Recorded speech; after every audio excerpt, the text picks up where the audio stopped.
And welcome back. This is SSA, the Fall Open Day 2, quarterfinal day. This all started a week ago. 42 teams in qualifiers. 16 teams came out of those qualifiers to play last night in the Swiss round. A grueling Swiss round for some players. And then 8 of those were eliminated. 8 of them come forward today. 4 of them will go forward to tomorrow. 4 will end their tournament run in this first regional, the Fall Open today. Either way, it's going to be mucho grande exciting. And with me, Greybeard, and today joined for the first time by Jota, and welcoming back Pyro.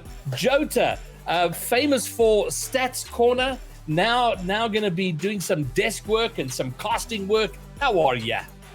I'm doing great. Been deprived of the numbers for far too long. I may be on a test, don't worry. I will just be sprinkling the stats through to make sure that everyone gets their fix of Stats Corner. Well, that is good to know. And hopefully your fix of demolitions. And Pyro back for day 2. And the exciting thing for you from the start, you've had a thing for Reformed. You're going to get to cast them first out the gate shortly.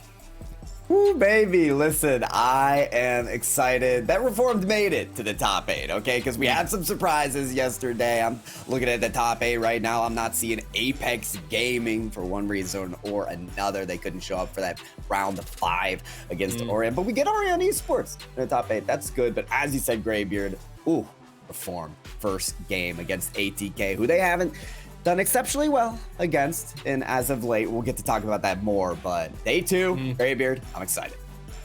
As well, you should be, and maybe let's take a moment to talk about some of the surprises, the upsets. Jota, I'm going to ask you about it, because we had the Bro team, which fell short. They went 5 rounds in Swiss, and lost in a best of 5. So many best of 5s. They're like the marathon team. But why I'm interested in your thoughts on it is because headlined by Yopego, former DNMK from last season, someone you spoke about quite a bit in that Stats Corner, yet here they are not showing up on day 2. Yeah, he was always a big point scorer, and he really stacked up in the saves department as well, sort of playing that anchor role on DNMK. I do think that it will be a big disappointment for him to miss out on top 8. The team overall will be disappointed, I'm sure, but for him specifically, he is used to fighting up in the top 4, playing for those medal spots. So not making top 8 will be a bit of a reality hit for him coming out of that one. I'm not convinced. I'm not certain where that's gone wrong, but I'm not convinced it's going to be a long-term issue for them. I'd be surprised if they're kept out of the top 8 for long. Well, I think there's a few issues there. One of them being that they're almost a pickup team, coming together, I think sort of 7, 8, 9 days before the start of qualifiers, like sort of on the, very close to the end of roster lock. So maybe you're going to need some time to get that synergy as a team, having not worked together before. And Yopega as a personality might be difficult to kind of to get that synergy going, but I no doubt they will be back. And then Pyro, you mentioned Apex, and they fell also in round 5. They had a disconnect, and the sub wasn't available, so they were disqualified. But still a little surprising that they were having to fight things out in the 5th round. I mean, Apex, in my mind, they were a top 4, top 5 team last season. They shouldn't have been sort of fighting it out in the 12th round. Oh, yeah. You look at last season, and Apex were making a case for top 3, even going the long distance in the lower bracket. That's how I remember Apex Gaming just being the demons in the lower bracket, taking out anyone else from DMNK to Digital Devils. Now we have a team that is made up of those top 5 teams in one team of Apex Gaming. I really expected a lot from them. And listen, going out in round 5 the way they did isn't up to their expectations, but it's also not terrible, okay? This first showing, this first regional of the new season is all about showing up. Sure, you have good expectations, but can you meet them? Can you express and show to people that you can earn some wins under your belt? Apex Gaming did that, so I'm excited to see them next regional. All right, well, let's now talk about some of the teams that didn't make it through, specifically ATK and Millennial Times Gaming. ATK were out of Rocket League at the end of last season, so it was like, oh, they're no longer having a team. And then Werty is now in ATK, who was there last season, but then their coach has moved out from the Netherlands, Gizao, and then now joined by Galaxy is sub, and Weelu from Reunion Island. And they've done remarkably well. But then Millennial Times Gaming, a little bit of an out-of-nowhere team for me, Jota. Yeah, Millennial Times Gaming, I think that out of that invitational qualifier, I think they surprised people a bit with their results, coming as highly as they did. Certainly, I was a bit worried that could be a flash-in-the-pan score. You see some teams in other regions come in, put in a big first Swiss, and then they get to the actual region where it's not been as good. But they've proven to us already they are absolutely the real deal, aren't they? Well, yeah, I think the most likely for upset is going to be coming there. But we're going to have one of those two teams, our first match of the day. Oh, we should have a look at the graphic. We're bringing you 4 quarterfinal matches. Let's go and look at the matches that are coming up.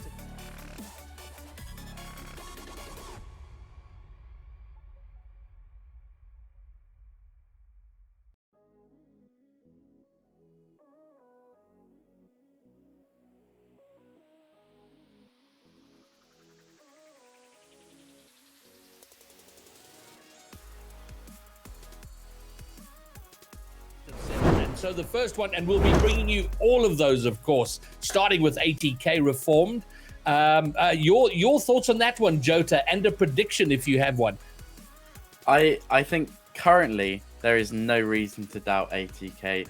Every test has been put up to them. They've put up against the Orlando Pirates team. They lost, but they lost in 5. It's the closest you can get while still losing.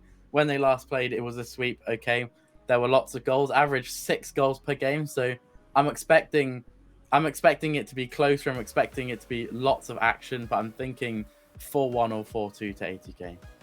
Sure, but now Pyro, I know immediately you're a little offended there, but it has to be mentioned though that these two teams they have mixed results. They've both won the other. I think ATK has the upper hand, but that hasn't been all plain sailing. Reformed have taken them. I have seen some of the results, and the last 2 matches that I'm looking at, ATK swept Reformed. They both times. So we're talking about ATK really showing their dominance against that team. But guess what? Okay, guess what? 5 of those 6 games that were won by ATK were just by 1 point. And guess what? 4 of those games, no, 3 were in overtime. Okay, Reformed, they've got what it takes to keep it close. They've got what it takes to hopefully clutch it out this time. And I have Reformed, no doubt, winning this game against ATK. They're here, first regional, to show them up. All right. Okay. So 2 days ago, if I knew this matchup was coming, I probably would have gone with Reformed quite easily.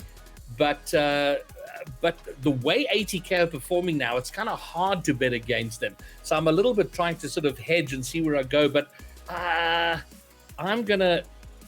think Reformed will come up with a way to overcome those most recent results. Let's go. Probably going against type, but that's I where can't believe what I'm hearing here. Unbelievable. How many more times do they have to sweep them to convince you? If ATK sweep them a 3rd time, you're gonna come on in 2 weeks' time and say, I know they've been swept 3 times, but this is the one. Jonah, every sweep just empowers Reformed more. Okay, so the more sweeps we get, the better Reformed get, and this is a match that absolutely I'm excited to get into, Greybeard. Listen, well, it's the first of the quarterfinals, and after the grueling many chances of Swiss round, this is single elimination, 1 life. Go out there, perform right now, or you are done. So it is a best of 7, so there's at least some leeway there. But I'm gonna jump into the casting booth for this first run, along with Pyro J. And so Pyro, let's go do the thing. See how it all turns out. All right. Well, bye, Jonah. We'll see you next time.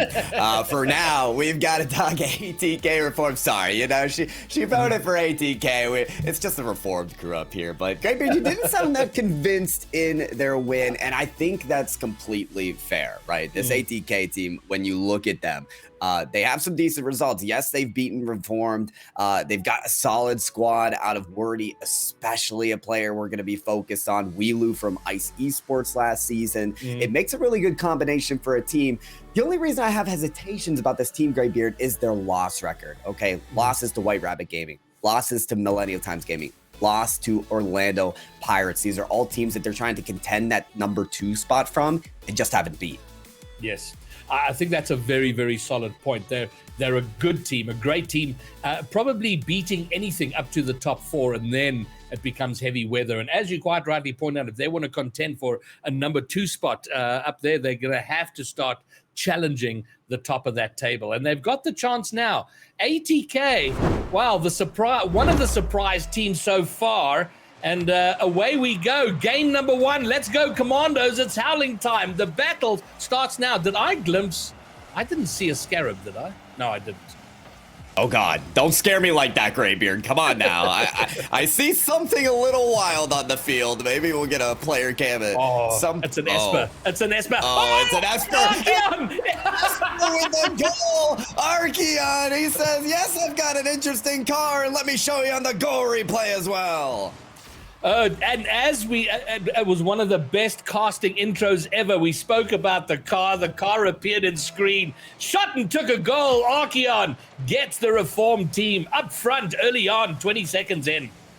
Unbelievable. And you know what? Maybe our predictions have fueled this team to get themselves a good start. It's exactly what they could be asking for going up against ATK in this best of 7. But it's so important to mention that, Greybeard, best of 7. Wow, we have seen 3-game sweeps against Reform from ATK. Those are quick series. In this best of 7, these teams need to be ready to go for the long haul. Yeah, it is that. It's the sort of mini version of that long Swiss round, isn't it? It's, by the end of last night, I think everybody was tired. The teams going five rounds was really hard. And a best of 7's kind of like that. It's easy to burn yourself out too early. Giza now shoots toward net. Skill steal, having none of it. Oh, he was so quick off the backboard to get it forward. And for the time being, Reformed hanging on to their 1-goal lead and looking like they deserve it, Pyro. It doesn't feel like a lucky goal. They're hanging on by the skin of their teeth. They're doing the business right now. They most certainly are. One thing that I'm keeping an eye out for Reformed in this match is how aggressive do they end up getting when they are on offense. We'll table that because there's no offense to be had for Reformed right now. The long clear from Weelu is caught from Wordy for the equalizer.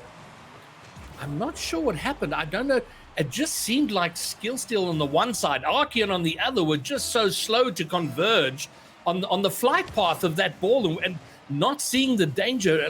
A little bit of a strange goal to me. Yeah, it is strange, but it doesn't cast us the end of this game quite yet, as we still have 3 minutes on the clock. So all kinds of time for Reformed to get back into formation. I remember seeing this match from them yesterday, and when they do get on the offensive side, they seem to press everybody up. They're not afraid to get all 3 players on their opponent's back third just to get the next goal in. So when we look at these counterattacks, when we look at these breakaways from ATK, keep an eye on who's there for reinforcements on Reformed, because it's been a bit shallow from day 1. Right now, though, they're looking to get a chance on this end. All right, Skill still trying to keep the play going. His teammates rotating up, and maybe to your point, no. Archeon's going to have a clear-sighted goal. Gizal can't save. Archeon in the Esper gets goal number 2 for Reformed. Feed the beast at this point. Archeon, he's ready to be the sharpshooter of the day. I think Gizal thought he had a lane to this save, but with the entire goal being an opportunity right there for Archeon, it's tough to know where it's going to land. So Reformed form up a good response very quickly against ATK, get the lead back. And this is this important game, Graybeard, because if they can get their first win in this series, it'll be their first win against ATK. That'll be a statement to make. Well, it'll be the start of the redemption arc, the start of the story. But as we've already covered, best of 7, long way to go, but it would be a very good start for them. A confidence-building start. And, yeah, and they're doing okay. Wheelo, though, setting the ball kind of backwards. Gizal, there's an open net. There might have been a midfield bump. No, okay, it's not as threatening as it initially thought it might have been. Thought they'd left themselves open at the back.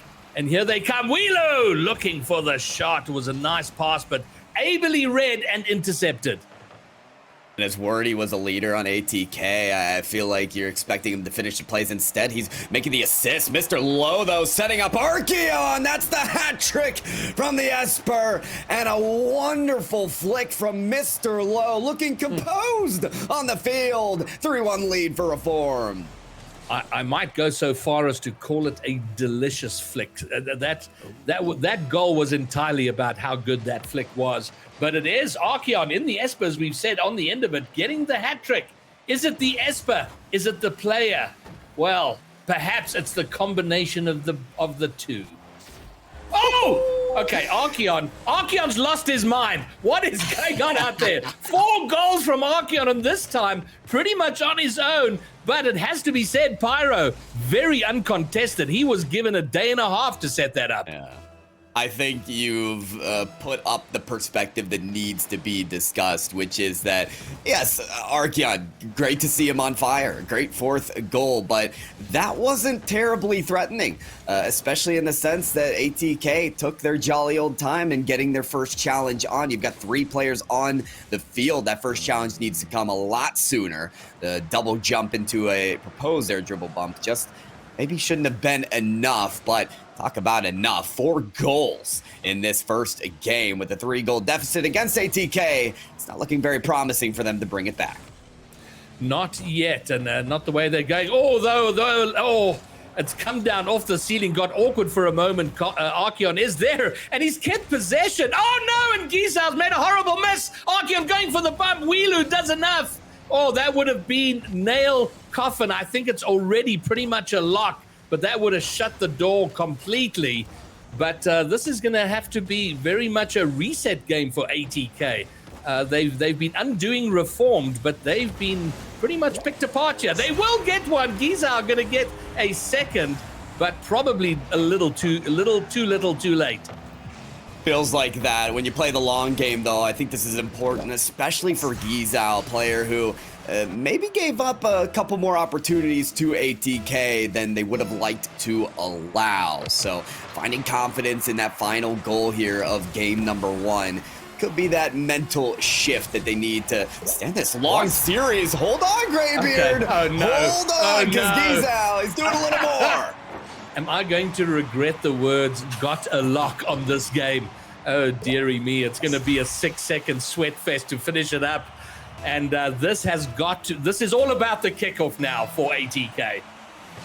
It certainly is. Gizal gonna send it right. Wheelo has to get that follow. They've got the advantage with the ball pressed up into the blue half. They just need to keep it alive. From the backboard, there has to be a shot taker. Wheelo, no, there's nobody there, Graybeard. It's gonna be a win for Reformed as the ball dies uncontested. That was very, very strange, that close. I mean, that's an all hands on deck situation, and the ball had floated in the air a while. Somebody's got to get there, keep it up. So it seemed very close in the end, and maybe Reformed stepping off the gas a little bit in that last minute, the last 45 seconds. But an accomplished performance and a very important confidence-building performance for Reformed. But now it is best of 7. ATK got time to reset and get their game right. There is time, yeah, most certainly, to regain in this series. I think when we look at this match, one of the reasons I love Reformed is any one of these players can become the leader. We had moments from Mr. Lowe where he was driving the ball down the field and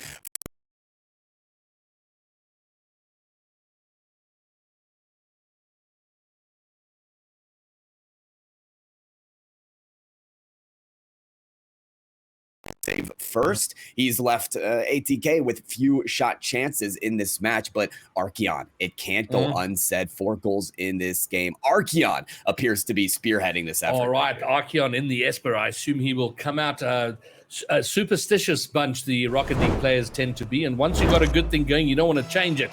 Can they keep it up? Can ATK close them down? A good kickoff right off for Reformed. Skill steal, very aggressive, but it's going to pinch all the way back to the Reformed corner.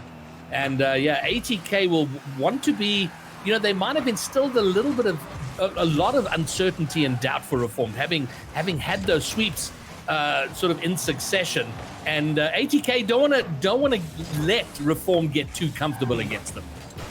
Yeah, that doubt is slowly dissipating, right? With a win under their belt and so many goals on the board in that last game. Again, I can't go without re-emphasizing the fact that 3 of those 6 games that they had lost in the past 2 series did go to overtime. 5 of the 6 games were just won by 1 single goal. ATK and Reformed, they're used to playing very close games. So the 4-3 scoreline at the end of game 1, it shouldn't come as a big surprise. Geese out with that big clear. He's trying to keep that momentum going from those last 2 goals in game 1. Yeah, and important for ATK, they do have Werty in action. He subbed out in the back end of the Swiss yesterday. Not entirely sure why. Galaxy coming in, so that's a good sign for them, or good omen for them. Oh, look at this!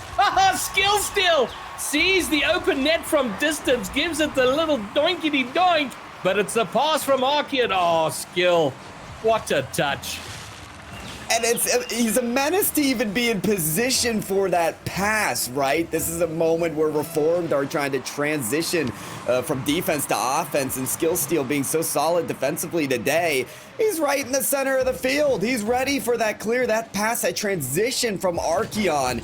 And you can expect the precision on the redirects from a player like Skill Steal. Great first goal for them to start off game 2.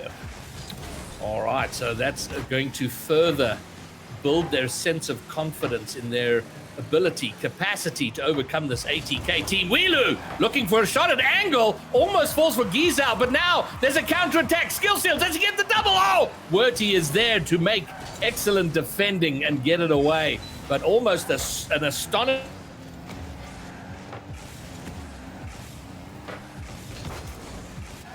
Skill steal does look for a chance here, and Mr. Lowe wants something of it as well.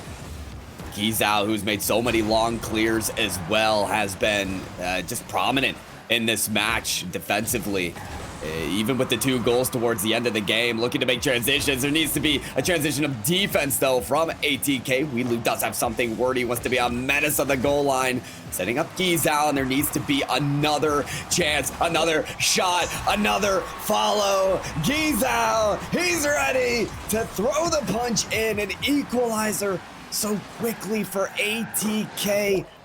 Look at the goal line from Reformed 2. Most of the time, there's always a player. There's the communication. Go 1 up at a time. You see them dead in their tracks, excuse me, right on the goal side. Unfortunate situation there for Reformed, but this is exactly how game 1 went, folks. It was a first goal from Reformed, and then ATK found the response. And we saw 3 in a row from Reformed, so just expect that goal right now for ATK to charge up, to rejuvenate in a way. Reformed, no rejuvenation happening there, though. Demolition on the goal line. Mr. Lowe's going to the Shadow Realm for a few moments, but he's back in action to keep this offensive push alive. Mr. Lowe on the 50-50. The aerial out to Archeon. Flick out to the center field. It's a good pass to Skill Steals. Knock it right off of the post. There's a follow from Mr. Lowe. That is outstretched way by the wayside. And we're used to this consistent pressure from Reformed. We saw it a lot in day 1. But they've also spent a lot of time painting the woodwork, the crossbar, the posts. They've got to work on that precision. They could right here. Mr. Lowe, the redemption shot. That's going to be enough. Finds it right near the right post for a go-ahead goal for Reformed. So 2-1. And if folks haven't realized, we did lose Greybeard for a moment there. That's all right. The game is still on. The action still to be had. Reformed. Could they get the ultimate comeback here, or will it be a double tap? Gizao feeling fired up after the last goals in this series and looking for more, hungry for more. Double tap very close. And if that's not a goal, it's at least a threat to the mechanical ability of this ATK team. Archeon needs to make a diving save there. Still 2-1. He's out. Next up to the plate, low on boost. Needs to pick up that container that's going to fuel him defensively. I want to see more control from this team, though. Gizao, so much space down the field there to catch the ball and run it up the field. Bait in some defenders and get some extra 50-50s. What we're seeing more often, though, from Gizao is these constant long clears. And I don't know, in a situation with under a minute remaining, this team needs scoring opportunities, not quick transfers of possession. They've only got 30 seconds now, and they're hammering away at the net. See Reformed. Well set up, though, on the defensive end. There it is off the corner. Willu has to push up. Skill steal, a menace. Midfield has always had that presence throughout this game. Could they hold on to the lead with just that? Wordy and Willu with the pinch downfield. It's still not enough. Skill steal is that center line. He's the half-court pressure that will not allow ATK an easy transition to offense. 2 seconds now. The ball's got to stay alive a little better than game one. A pass out to Wordy. The shot at the goal line. Are you kidding me? It always comes down to the last second, but Reformed, they hold on strong. It's a win for them. And they keep themselves alive and thriving, no less, in this series. ATK, that close. All right, Graybeard, welcome back. It's a 1-point win from Reformed to keep them in the lead in this series 2-0. They just held on.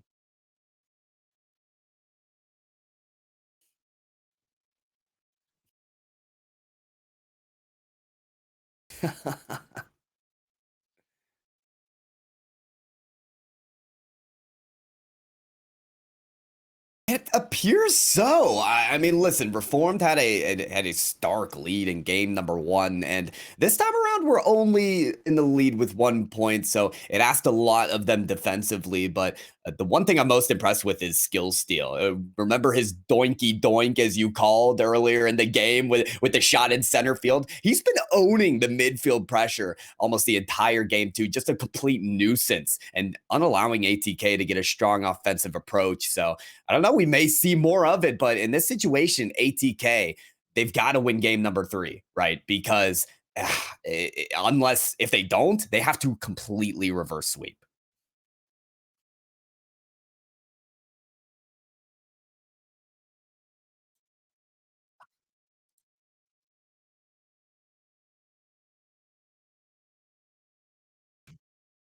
Oh, Graybeard, are you in the OBS as well? Because if you're in the OBS, we can hear you.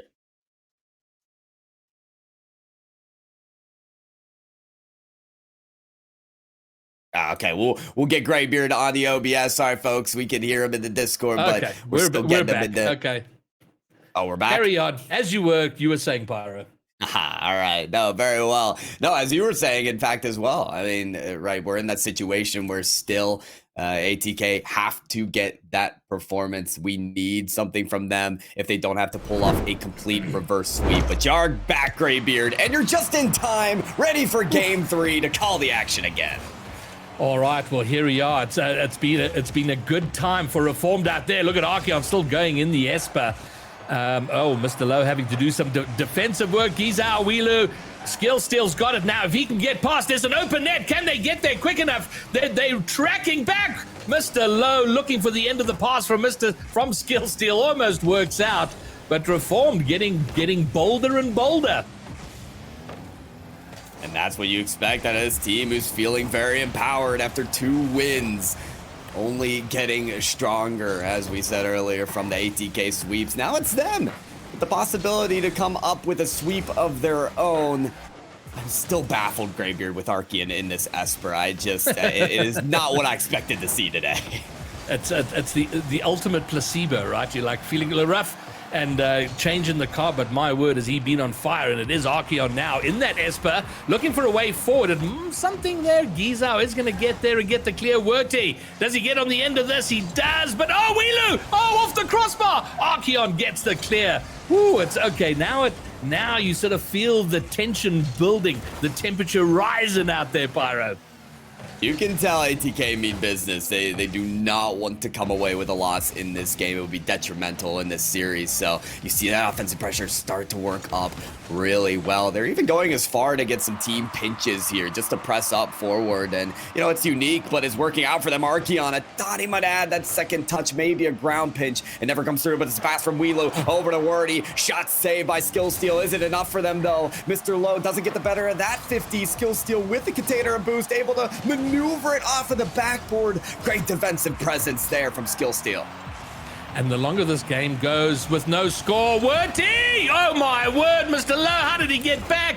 We don't know, but he did do it. The longer it goes without a score, I think that is good for ATK, because it gives them time to kind of get their own confidence back where they're not chasing the game. They're looking to make something happen, but it's not going to be Archeon. We've been talking about him all series. Gets the opening goal out here, and he has been involved in all the goals, and he's involved by scoring it now.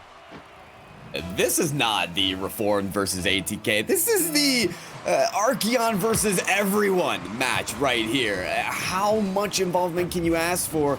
More than just about 100% shot conversion, and just involvement from him has been exceptional.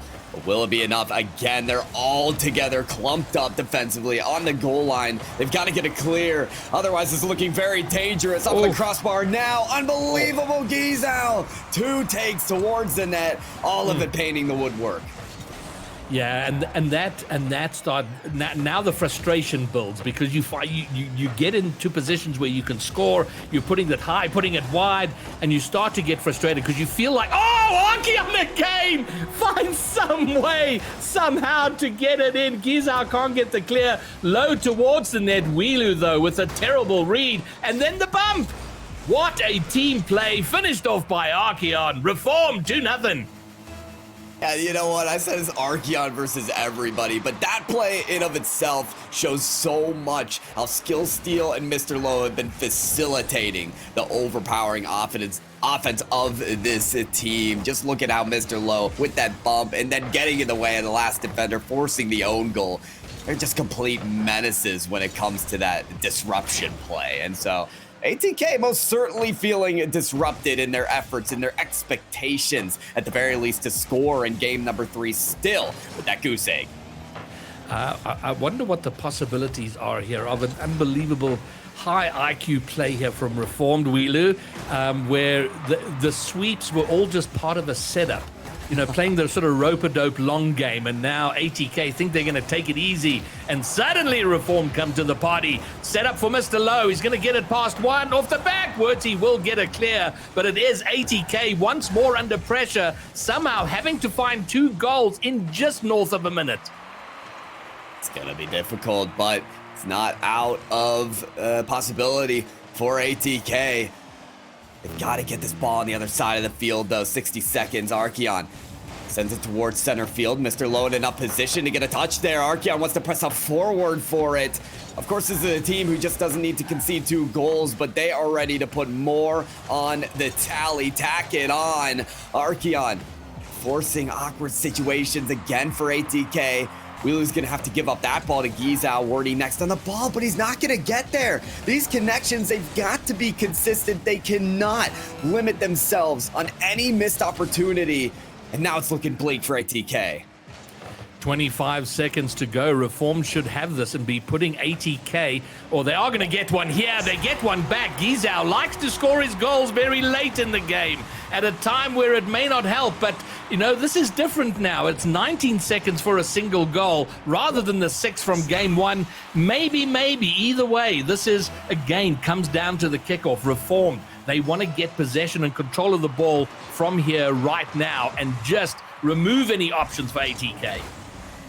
It's going to take a gargantuan effort for ATK to actually come back and force an overtime. They've done half the work, but the last 50% needs to be now. Wordy downfield with a long clear, but Archeon trying to stay close to this ball. Get enough 50-50s that can end this game. Archeon, the #1 priority to get the ball on the ground. That's what it'll be. Reformed 3-0 so far against ATK.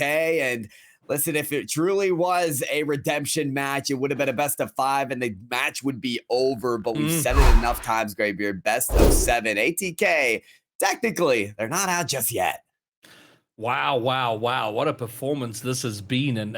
And you're quite right. It is a best of 7. There is the reverse sweep potential, of course, is always there. It is not over till it's over, but it is worth acknowledging how momentous it is. We know the rarity of best of 7 reverses. You got to string together 4 consecutive perfect games. It's a mammoth task for them, but they've got to not focus on the long version. It's just play the next game. Do what you can, win this next game, and take it from there. That's all it takes, is one game at a time. Reform, though, looking so strong, and got to talk about them defensively too. They managed 8 saves that game, and not only that, they just posed very little vulnerabilities. I think it's been Skill Steal, who, normally if this is a player on this squad who, caught 6 regional wins in the last season, you expect him to be doing everything on the field, from the goals to the assists to the saves. But really what Skill Steal's doing is playing his role to the best of the ability and ensuring that this team is well-rounded. That's exactly what we're getting out of Skill Steal, just holding this team together and making sure that their defense is gridiron. It's been that way throughout the series. Little gaps, and will it be the case here in game number 4? We are here in day 2 of the main event, a chance for Reform to sweep ATK. Just thinking about, you take an exponential jump in the scheme of things, Pyro, by winning this. 16 teams starting, there's 8 teams who start today. And you win this, you go from a top 8 team to a top 4 team instantly. And what a great story that would be for Reform. And it has been a bit of a struggle. Mr. Lowe has spoken up. He's talked up the potential of this team. So it would be a wonderful what's the word I want? Like a justification or, oh my word, you know the word I want. Validation. Thank you very much for that effort, for that faith in their team. But they got to get through this. They see the finish line. Now there's the business of crossing over it. There is, yes, it's a formality almost in a sense to actually signify your position as a top 4 team. With 1 win, Reformed can do just that. It's seeming as close as ever. We talked about how these 2 teams have matched up together twice already this season, and 5 of the 6 games were only won by 1 point. They're used to this close, contentious battle. It could be the case that this 0-0 scoreline persists throughout the game, but with Archeon having this much space, it is looking dangerous. The quick challenge from Wordy, though. Take it away. Well, it was a long time we waited for the opening goal in that last game. And we're going to have something similar here. 2 minutes of toe-to-toe action here, sort of bare knuckle battle out there. But here comes Skill Steal with his team Reform, looking for that open. And I do think if they get the open, it might well lock it down for them. It just might take all the remaining wind out of the ATK sails. Skill Steal doesn't get, oh my word, doesn't get a banger on it, touches the rebound, it goes cross goal. Who's there? Archeon's Esper to bang in the redirect. And I saw a lone Esper towards the corner of the field, just landing on their 4 separated wheels, trying to recover, but meanwhile in perfect position to knock that ball in. And listen, if you're looking for any of these 6 players to close out that play, to have the precision on the shot taking, might not be Mr. Lowe on that play. It was Archeon, who has been scoring an egregious amount of goals this series. He's just adding to the tally now. 1 goal lead for Reformed. And if I'm not mistaken, I think they've scored first in every single game so far. They're used to getting this good first impression.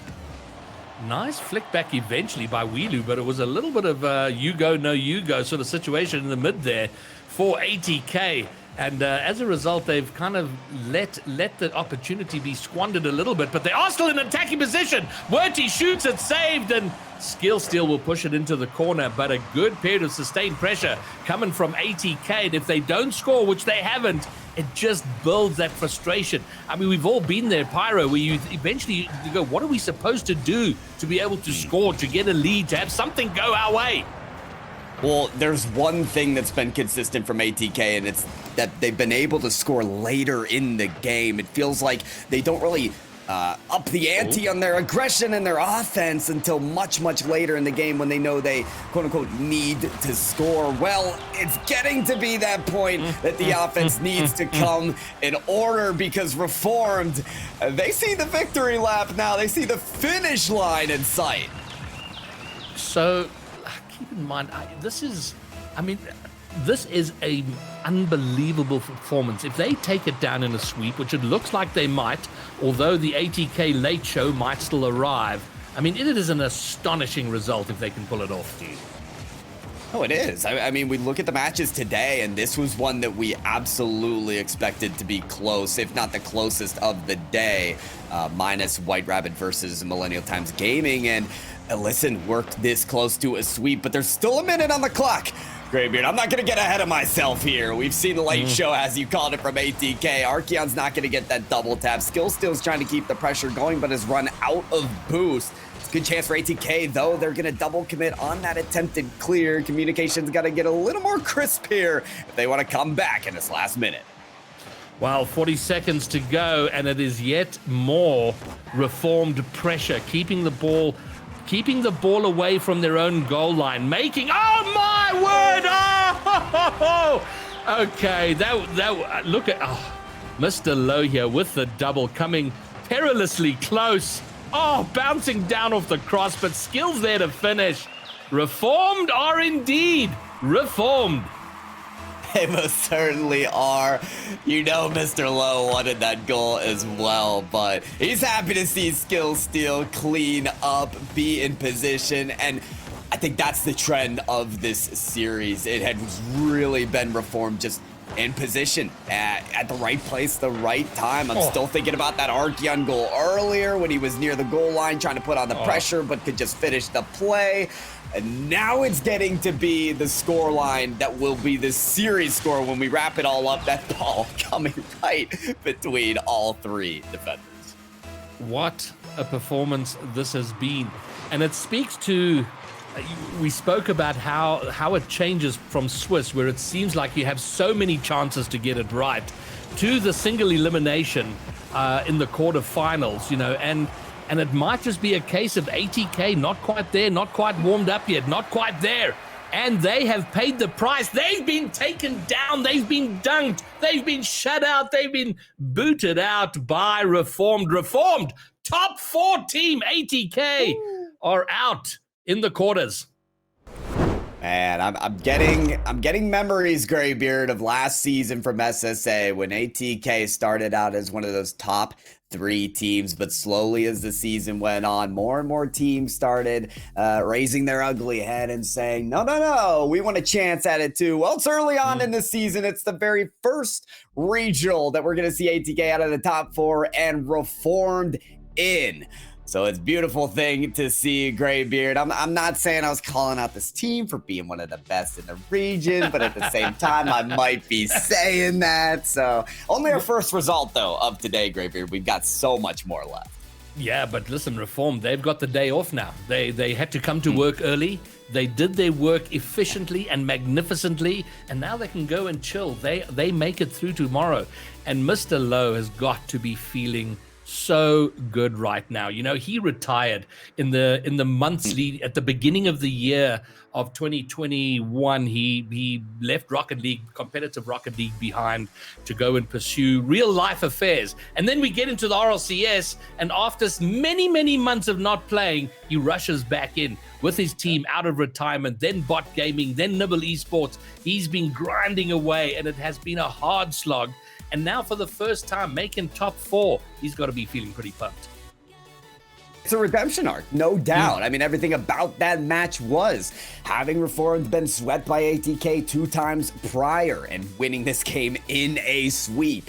Now it's Mr. Lowe coming out of retirement. I mean, we remember that team out of retirement before Mr. Lowe was on Nibble Esports. He is back and he's ready to play.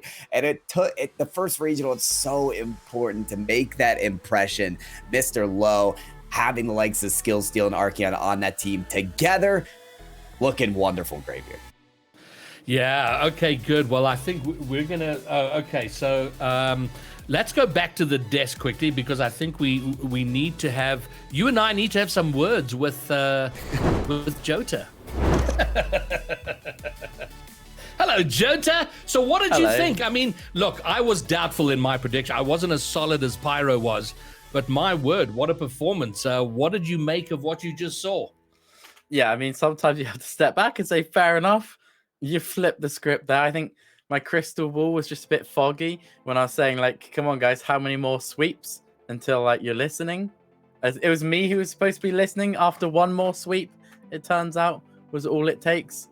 But, I mean, yeah, it was a really top performance from them. It was 450-point average from Archeon. Huge shift from him.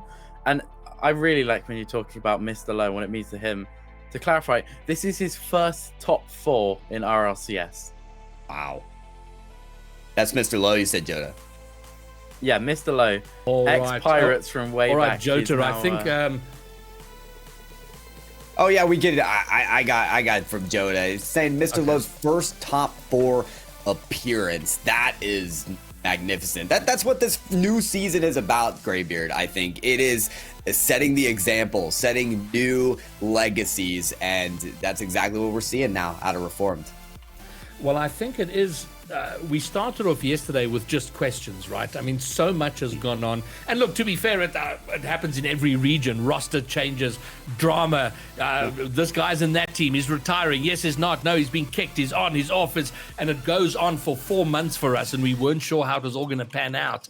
And now the question, there are a few more answers. We've got a way to go. But I love the fact that as we stand right now, certainties are really hard to come by. And we're seeing it with the surprise. We're seeing it with Reformed through to the semifinals.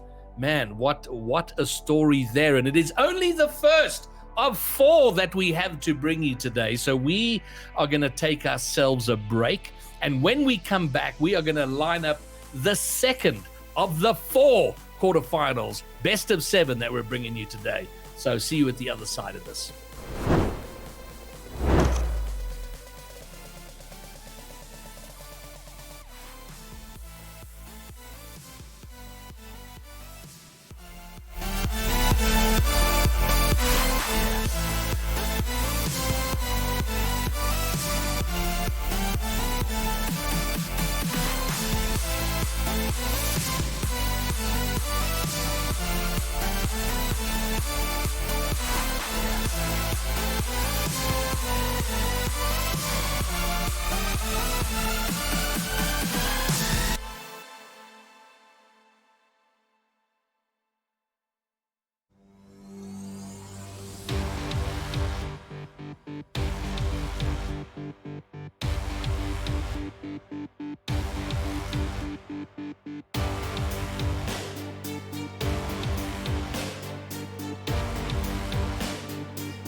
And we're back, 1 down, 3 to go. My question out the gate, Pyro, is it fair? I know you called for reform for that win, but is it fair in the stark light of day to call that an upset?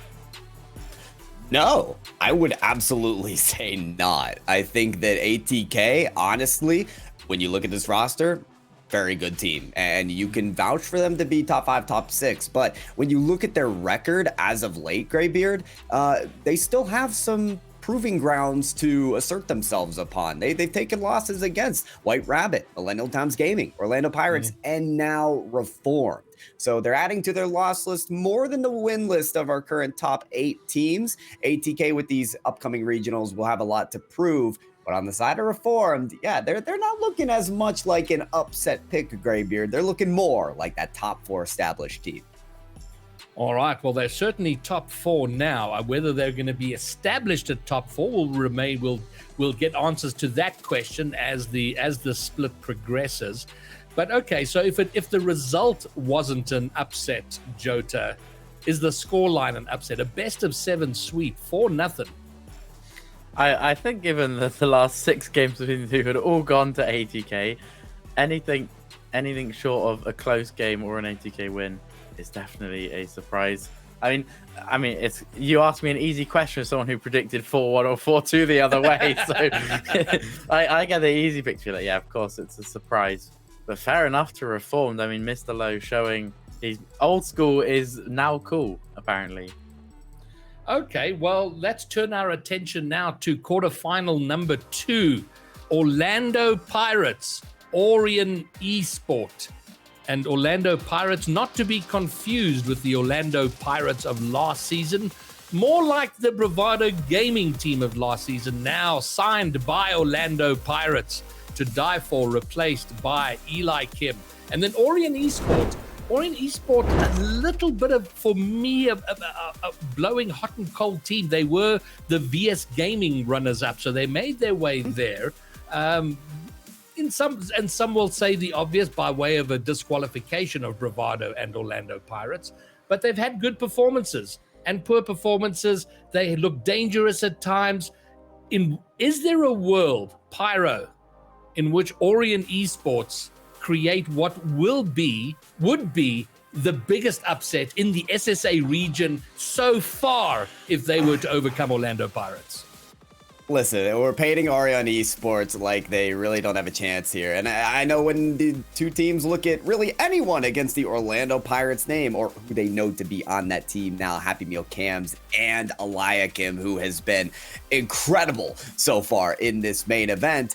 Don't count out Orion Esports. Don't look at this as a for short sweep or anything of that sort. I think from what we saw from Orion Esports yesterday on the main broadcast against Ice Esports, there's a lot of potential of this team. Hot and cold may be a good description, Graybeard, because out of all the good, we did see some bad. But 2 players I'm watching for on this roster is number 1, Adapts, who has made wonderful shots throughout the game. And then it was Declan as well to win the series off of a wonderful outsmarting play, Doomsy dish, and just fantastic dunking play.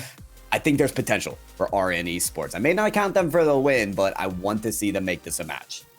All right, fine. Well, I'm going to let the two of you talk about it. I'm going to make my prediction. I do think Orlando Pirates take it. They did make heavy weather at times yesterday, so I don't think they take it in a sweep. Maybe 4-1, 4-2. But I'm going to leave the two of you to talk about it as you get into the game, casting this second quarterfinal. Pyro and Jota. All right, Yeah, let's do it, Jota. pleasure. It is time. It is time to talk about our second match of the day. I think our players are definitely getting prepared to get underway. So it's going to be a fun one. I think Orlando Pirates, always a good time when we get to watch and play some Rocket League. Yeah, that is. And it's way too early in the season to say it, but I'm going to be the first to mention the word worlds. Just, sneak that one in early. This Orlando Pirates team definitely built in the offseason with one goal, which is making sure that they get to the World Championships. That is their target. And if that is your target, then you immediately, from Regional 1, have to start worrying about points towards qualification. So you know that this team, they will be thinking, we need to get to the final to make sure we're racking up points.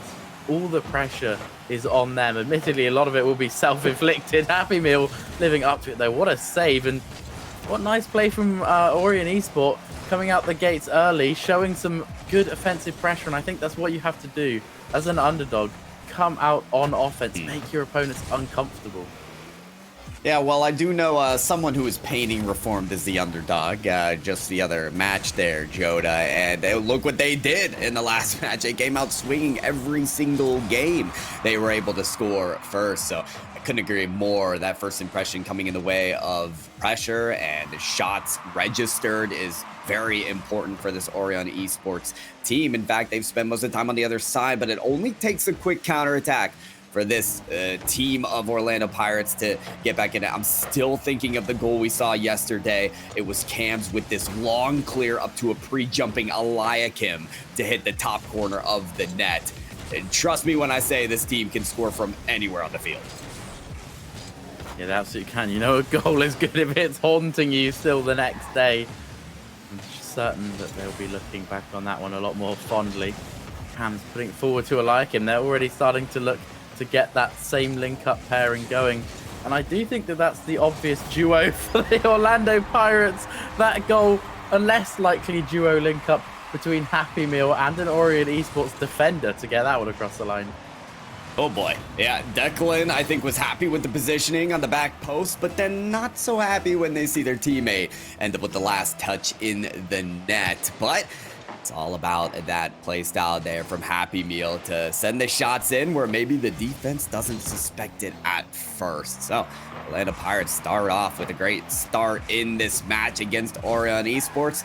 Could be the first of many. It could indeed. And what I wanted to say before Happy Meal interrupted me to shut me up was that I think that Cams to Eliakim is the most likely passing lane of this team. They can do it all. Happy Meal, again, he will refuse to let me say that he's going to be the solid defensive one. Because I do think his standard role in the team, if we go on what we saw last year and the way that Eliakim played on Digital Devils, Happy Meal is the one you would expect to be sitting deeper, playing more of an anchor role, holding the team together.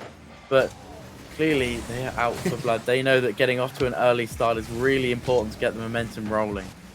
I think winning may be a secondary mission here, Jota. Proving you're wrong is clearly the primary directive, but finally we'll see a goal from someone other than Happy Meal. It's Eliakim to round it out, and who better than Cams here to set up the play? We've seen Cams do a lot of the mechanical work for this team in recent times, and I think we have more to see it as well. An early 3-0 start from potentially favored Orlando Pirates. Yeah, I do think it's very important for them to do so. It's fine when you're under pressure. It's fine you come in, you get offsided well, the nerves are gone. The danger was always, for me, going to be if Orion Esports took game one, that they would start to get into panic mode. I think that now they're starting to get settled. That, of course, being unless Orion can do something in the back half of the game. There is still plenty of time left. They do need to get out their own box first, though. Tristan not able to get that clear. Eliakim just going to be a real nuisance. They're going for strange touches. I'm not sure he had a plan when he went up for that, other than to cause mischief. Plans worked out so far, and it most certainly will for Cams Didn't even realize that he was still up here to get a second touch on the ball when he was bumped out of the way. But no, Declan's bump ends up with Cam's in the perfect position to finish it up. Everything is going the way right now of Orlando Pirates. It is, and it could be more here. I like him. Even the kickoffs are going in their favor now.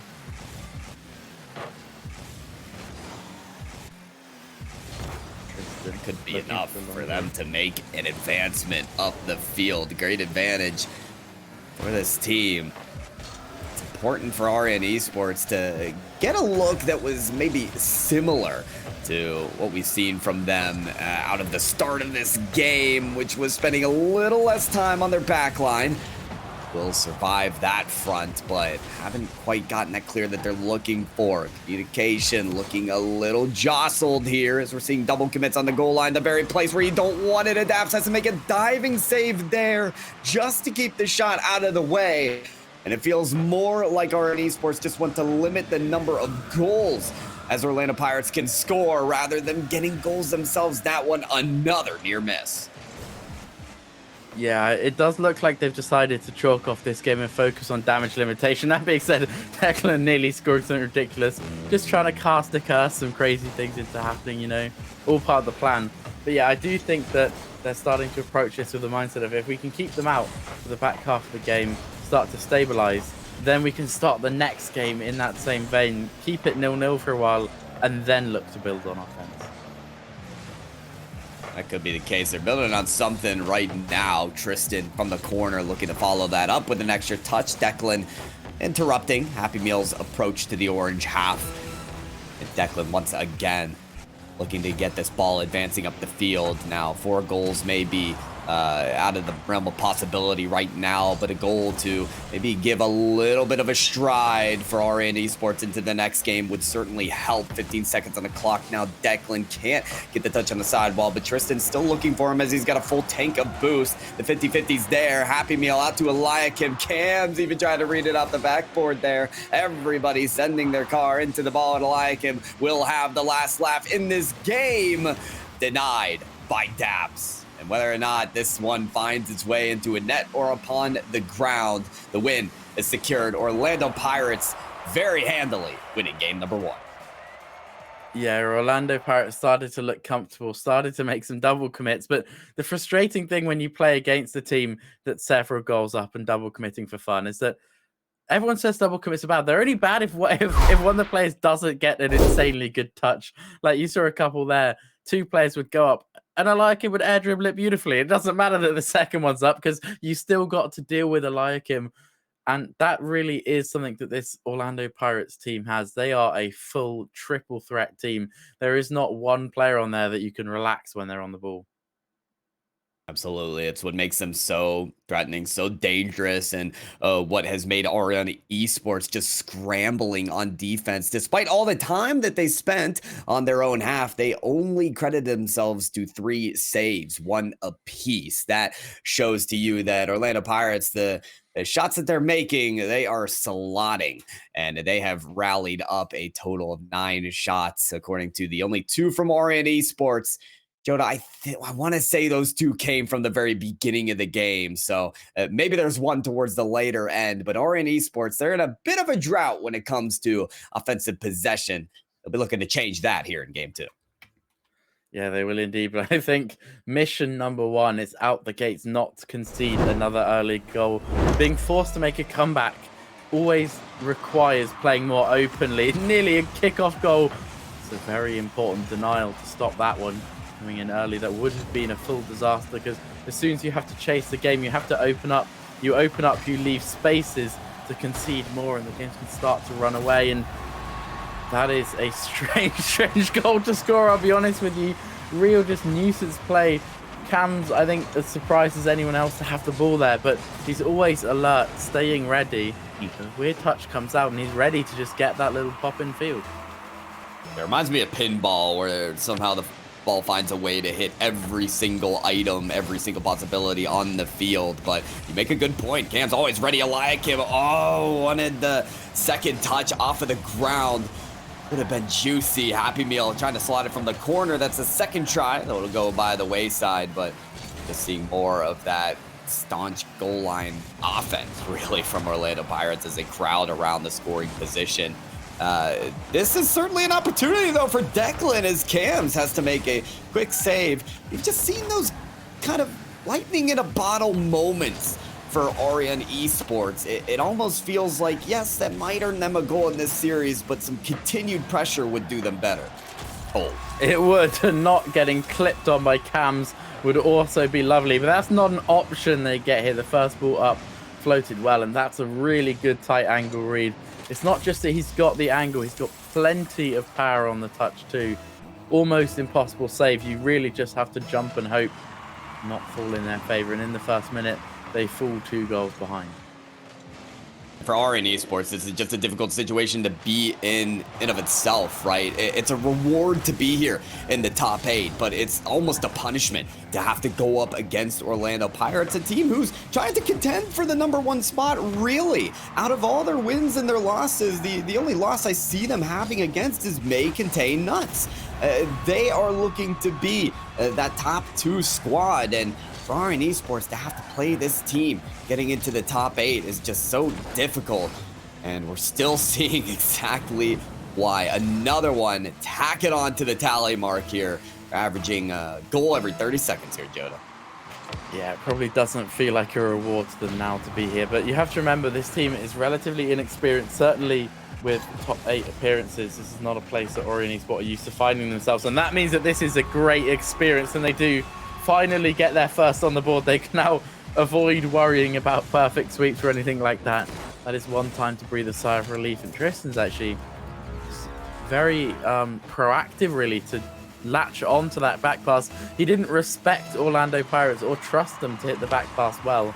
He immediately noticed it was under hit and pounced.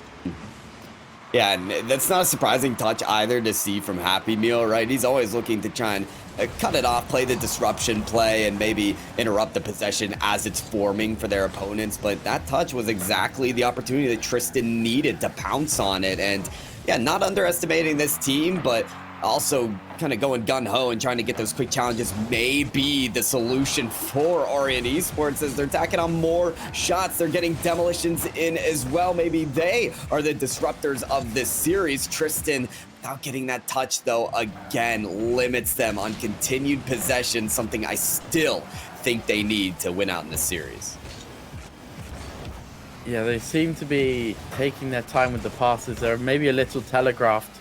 Certainly Orlando Pirates are reading them quickly, shutting down those cross-map balls. You see there again, Tristan tries to catch it to make something happen. There's already a Happy Meal in his face. The counterattacks have been working relatively well, I think, just because Orlando Pirates have been pressing up so highly. They're so aggressive. They see this as a match where they're the favorites, and when they're the favorites, they want to be on the front foot and attacking. I think that is also part of a byproduct of picking up Eliakim. They lost to Daifor, who was quite attacking, and picked up Eliakim, who is an extremely aggressive player. Oh yeah, and you can expect Eliakim to eat up all that boost, and well, he didn't take the container there, but it's because he's going from 4 shots. Declan, though, getting past 1 defender, out of resources, but still can be a nuisance on the goal line. Eliakim dodges it, isn't in position to make a clear, but Happy Meal finds Cams up the field. Cams wants to slot this off of the crossbar. Not going to be enough. Eliakim, tough angle to beat there, but still Cams has a presence on the offensive side. He's even waiting on the backboard to try and slot this in and surprise Orion Esports. It is not enough. And though they're not getting more shots, Orlando Pirates looking very strong at every single possession. That one's going to maybe secure this game number 2. It is certainly another good impression from Orlando Pirates to be the next ones in the driver's seat. That dunk from Eliakim was nothing short of rude. The pre-flip to get onto that one, stifling Orion Esports. And when that ball spilled out middle, it could have been anyone's. But you know that the positioning, the spacing from Orlando Pirates is really good. They're used to playing with each other. They've been together for a long time. Okay, they got a new third, but they started right at the start of the off-season. And anyone wants to doubt their synergy, have a look at this. That's 3 assists from Cam right Cam's right now, and I think Cam's has spent more time on his opponent's backboard than anywhere else on this field. Just ready to cherry pick, ready to facilitate the shot taking opportunities for his team. That's leadership right there, is not having to make the goals, the shots, the resets, the double taps yourself. Though we have seen a great double tap already in the series from Cams. It's also being the playmaker for your team. Demolition on the goal line against Orion Esports. They need the resources in terms of boost and players to make a monumental effort in this game to string it back. A goal, though, may be all that they're able to walk away from in this game, too. Still 30 seconds on the clock. There is, you again, though, see, Orlando Pirates, they have no interest in taking their foot off the gas. It's just not how this team plays. Always looking for offense, always looking to make things happen. It's going to be their greatest strength here. In the next game, it could easily become their greatest weakness if they continue to push forward. It does always open chances for counterattacks, even if it does mean that you have more pressure. Well, there you have it. Why not put a little bow on the gift wrapped here for Orion Esports? They'll certainly take this and make it a sort of statement that they're not quite out of the series yet. It's a long one, best of 7, but Orlando Pirates have gotten 50% of the way through with their Game 2 victory.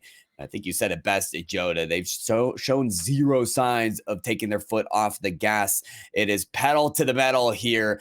Now, 18 shots. It took me a second to add it all up. That is quite a bit for one single game, Joda. You would know best as one of our lovely statisticians from last season. Yeah, the Orlando Pirates last season and last season Bravado, which is now Orlando Pirates, both of them were averaging sort of 10, 11 shots per game throughout the regional. So this is far greater than the standard. And we do see from Orion Esports, we have a timeout called. And it's interesting because game 1, they only took 2 shots all game. It's something we highlighted we had concerns about. There were 9 shots that game from Orion. Okay, they still lost 5-2, but in the cost of defensive concessions, they were able to at least start getting some shots off. They were, yeah, and that's important, especially compared to game number 1, where it was only 2, and it came sort of towards the beginning of the game. It looked like Orlando Pirates, they just needed to take a minute to get their footing, and then it was pile driving from then on forward. But with game 2, giving a little bit of foundation to Orion Esports, now with this timeout, they have something to work with. They have some kind of strategy to get around to. It was that midfield play. It was that quick challenge that had Tristan taking the ball off a Happy Meal to sort of surprise Orlando Pirates and take a quick shot, take a quick goal. So what is it going to take? Is it sort of that cherry picking? Is it sort of that aggression that's going to push them forward in this match and give them more opportunities?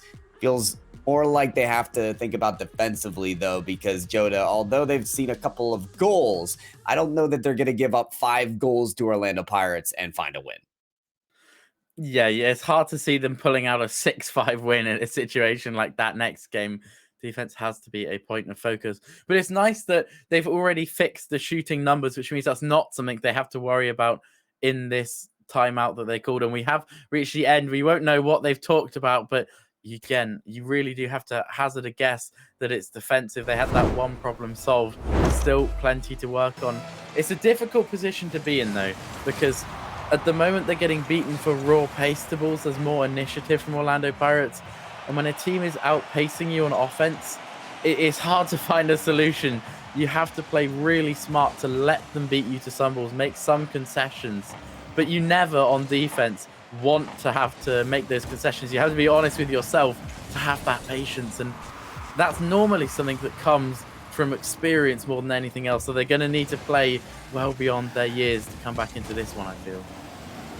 It's almost foreshadowing, though, as well, right, Joda? Because this is the very beginning of the RLCS season. So, if anything, getting the experience to play against the best of Orlando Pirates here on the main stage of day 2 of main event is going to be exactly that experience that they're looking for to kind of, work those muscles, hit the gym so that when they come on back, they've got a little more strength It's still that aerial prowess, though, from Orlando Pirates that is defeating their opponents, as it does many a times. Cams is the one to get this around the corner, set up a Eliakim and Happy Meal to clean up the play. Yeah, I like him so speedy up to that to just clean beat them out to it. And getting beaten to balls by Eliakim is no insult. He was statistically the fastest other than Snowy in the whole region last split. It's such a weapon. You have to permanently worry about his pace on turning. And look, the reason that they're very good is because there is no cheap, simple counter to it. It's not a rock, paper, scissors situation. That being said, we have now made it nearly a minute and a half. Orient, despite the concession, they have not looked too bad in this game. I do not mind at all what we're seeing from them.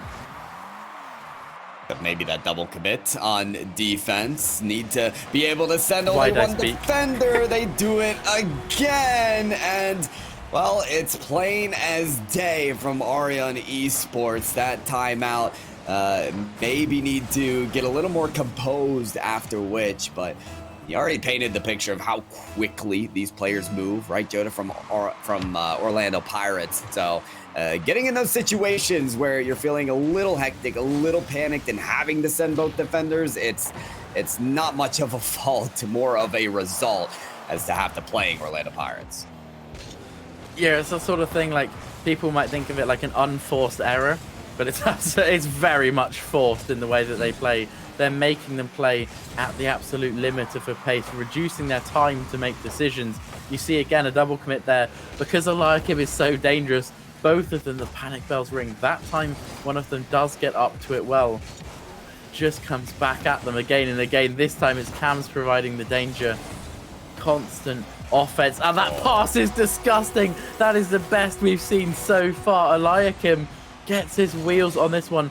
And he could have put this ball anywhere. The defense had to posture for the shot. Such a tight angle onto that. And it finds Cams perfectly. And, you know, we almost are so inclined to talk about RN Esports and the improvements that have to be made, but it's really the spotlight that just has to shine right now on Orlando Pirates. Like, you're not going to see many teams that are this synergized after the massive shakeup in SSA at the very beginning of the season. Yet Orlando Pirates, in stark contrast to the double commitments from RN Esports, look so composed, look so synergized, just look like one complete unit and network. And it is working out tremendously for this team on that passing play, on these mechanical efforts. Everything's sorting out their way. RN Esports, to every single possession, have to make every single moment count if they want a stake of claim in this series. Yeah, and you have to consider as well, Orlando Pirates, some of these passes, they're not even able to see each other like their Cams playing that blind to Happy Meal up. They're playing on instinct and intuition. They trust each other to be there for the balls. And every time that you trust your teammate and your teammate delivers, it just installs that bit of extra confidence to go for it again. And confident really is the word for how Pirates are playing. It's so free-flowing because they believe in themselves. They trust each other for every ball. Cam's here, blind popping it back to Eliakim. He is there for it. Takes 250s, constantly looking. Orient keeping this one somewhat low scoring, but it's only through frantic launching at plays to keep them out. Is most certainly still again looking more like game one than game number two in terms of their shot count. Only finding 2, and that's on the side of Declan. And if we had statistics on about how long this ball has spent on each half, I think it is well and in the favor of Orlando Pirates on the orange half. Eliakim, this is just dirty. Well, one defender after the other getting past them, making them jump for it, setting up their teammates. Cam's next to the ball, but Tristan finds it, uses every ounce of boost just to keep that dribbling play alive. And Daps has to be the defender on the dunk. Can't do that. Declan flipping away from the ball, and that's very exemplary of this attempt from RN Esports to keep a persistent offense, to keep a possession that's alive for longer than 10 or 15 seconds. It's just been very difficult when they don't get those connections that they just need. That to play at this level of top 8 of SSA, you have to be more consistent than that. we string together the final seconds of game number 3, in which, well, we haven't seen anything but sweeping sessions in this SSA Day 2 of RLCS. Orlando Pirates take game 3 and are 1 away from getting our second sweep of the day. They are indeed. It looks to be business as normal, locked in Orlando Pirates. Orion, they are now at that point where they do just have to throw whatever at it and see what sticks. They did again, at least. They halved the shooting differential from the last game. They conceded 18 in game 2, only 10 this time. It really does seem to be the choice, though, right? They can either try and limit Orlando Pirates on offense or create offensive opportunities themselves. It's like, pick one.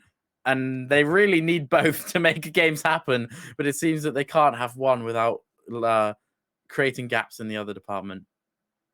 It is difficult to strike that balancing act, but it also feels like there's still opportunity to inject something new. We haven't seen a whole lot of bumps or demo plays from either team, maybe more so from Orlando Pirates than anyone. So RN Esports a chance to maybe mix some disruption into the play. At least we didn't see it a lot in that previous game, but yeah, finding only one single goal in some of these games and a couple others 0 is a difficult drought to become rejuvenated from once again. Maybe something early on in game 4 can turn this around, but as we head into what could be the final game of this match, Orlando Pirates feeling very momentous in their journey of the top 8, see that top 4 finish line right ahead of them. Yeah, it can be very deceiving. You see that teams break out onto offense after so long on defense, and inevitably it means that they're low on boost when they do. So it's so hard for them to get those bumps because when they break out onto offense, they just don't have the momentum to get through, go barreling down, chasing them up. And it also reduces their chances to be in those spaces for the passes, etc. It makes their offense look far worse than it did. There is a reason they are here. They are very capable goal scorers. They just need to get chances on offense where they have that boost. And it's amplified that the very rare opportunities that Pirates let them go, there's that extra pressure because they know that it's rare to get given that chance by Pirates to breathe. It puts more pressure on making sure they do land something. Here, though, that's pinched out. No, I thought Orion Esports surely were going to open the scoring and take their first lead of the series, but Pirates said no. Oh, but did they say yes eventually? Tristan's there in combination with Declan. They create a wall that simply Eliakim could not get past. Joda, you said they're at the point where they have to throw everything at the wall. Well, they certainly did that to get the first goal on the board in game 4. Yeah, the wall of Eliakim did have everything going on it. And I was watching that from Eliakim's POV, and that was the most frustrating thing I've ever seen, because he could see the player on the wall coming at him, got really good, strong 50-50 on him, and then a second player appeared from fully, absolutely nowhere, well off of his screen, and just came in to deliver the dagger. Huge hit from Orion Esports. The question is now, do they continue trying to play the same way, stick with what's worked for the first third of this game, or are they going to be inclined to get more passive, sit back? Are they going to get scared and try and hold on to this 1-0 win? Because you certainly feel on previous evidence keeping Orlando Pirates to a clean sheet would take a monumental effort. It would, but in the first almost 2 minutes of this game, they've managed to do just that. Tristan as well, before getting demoed on the play to get the mid-boost container, had demoed one of the players from Orlando Pirates out as well. And again, it is forcing a little bit of special sauce, something spicy into the gameplay by disrupting the play of Orlando Pirates that could get them a little bit of headway in this series. Tristan was hoping to be on the other side of the ball there, gonna pop it up just to get past one defender, but no boost, and a tank to follow once again instead. It's Happy Meal out to Cams. Eliakim rounding the bout just to keep the ball in a safer position. Manages to do just that, but I think very smart for RN Esports to send everyone at the other side to try and make something of the play. Daps may be surprised to see this one in, as it's a mistake from Cams on the back line. Yeah, it is a very rare mistake from Orlando Pirates, but what a time for that mistake to come from Orion Esports. Naturally, it is because they've been applying more pressure, asking more questions in this game. But at 1-0 up, that second goal, an unbelievable blessing for them. They do capitalize on it too. This game has gone from, okay, they're in the lead, they're probably going to lose though, to now looking highly attainable. Orion Esports have a serious chance of getting that first step back and avoiding the sweep. Double commit there a little bit dangerous. They do get the 50-50. The infield pass though, Happy Meal to Cams. The link up we saw all of 21-22 is back. Permanent threat. Even now there's still 2 minutes left. This 2 minutes is going to feel like an eternity for Orion Esports. Oh yeah, everything they've worked for in this game kind of all culminates to these last moments, right? These little strings of possession that they've been able to gather. In fact, game 4, their possessions have been triple, if not quadruple the very limited time that they have spent in the past 3 games. Could it be enough though to get themselves a win? Happy Meal looking for something, some injection of life into this offense of Orlando Pirates that's been just nothing in this game. Tristan finds them a little too overcommitted offensively, finds the ball on the wall, and strikes yet a 3rd goal against Orlando Pirates. What a time to deliver. Pirates just starting to get impatient, pushing up really aggressive. A long clear over the top. This game is now Orion Esports is to lose. Eklund into the corner, doesn't get the double tap on it. The pass from infield, that is a rare sight. You see the pass not quite landing. Orlando Pirates, everything stuck perfectly for the first 3 games. For some reason in game 4, the link up just starting. I mean, it's natural, surely. They have to not hit everything perfectly, but it seems that every miss has come at once. Certainly does, and oh boy, got to average about a goal every 15 seconds as Eliakim takes that ball away from his teammate, but for good reason. Had a plan in mind from the start. Takes the ball up in the air and finds the secondary touch off of the wall. Eliakim says, when the moment arrives, I will make it count. They're not out of it yet. Yeah, Eliakim is one of the grindiest players in the region. He is known for his insane commitment, the hours he puts in. And when you have that sort of player, it means that inevitably they spend a lot of time in free play. They are extremely comfortable with the pitch bounces. He used the corner of the ceiling there, a really awkward bounce, in his favor. He was a lot more comfortable with that than anyone else. And oh no, surely not. Pyro Cams pulls one back, a tight ankle shot. Relatively simple. He just sneaks it in the post while Eliakim goes demo hunting. And we said this was Orion Esports' game to lose, but now it gets the scary time. Back within 1, a terrifying position to be in. They were able to thread that shot like a needle between the defenders, but is it all for naught? Still, Orlando Pirates need another goal if they want to sweep out this series or even have a chance at it. Cam's touch doesn't go there, but unbelievable as it's going to be an own goal. Cam's, he's missed some saves earlier, which is given Orion goals, but this miss right here, it's going to put Tristan in the worst possible position. It looked like a sturdy foundation beneath Orion Esports in game number 4, but it's all crumbled beneath them as the score's been tied. Candidate for the best whiff in RLCS history there. Faking it, obviously, full intentional fake there to get the goal.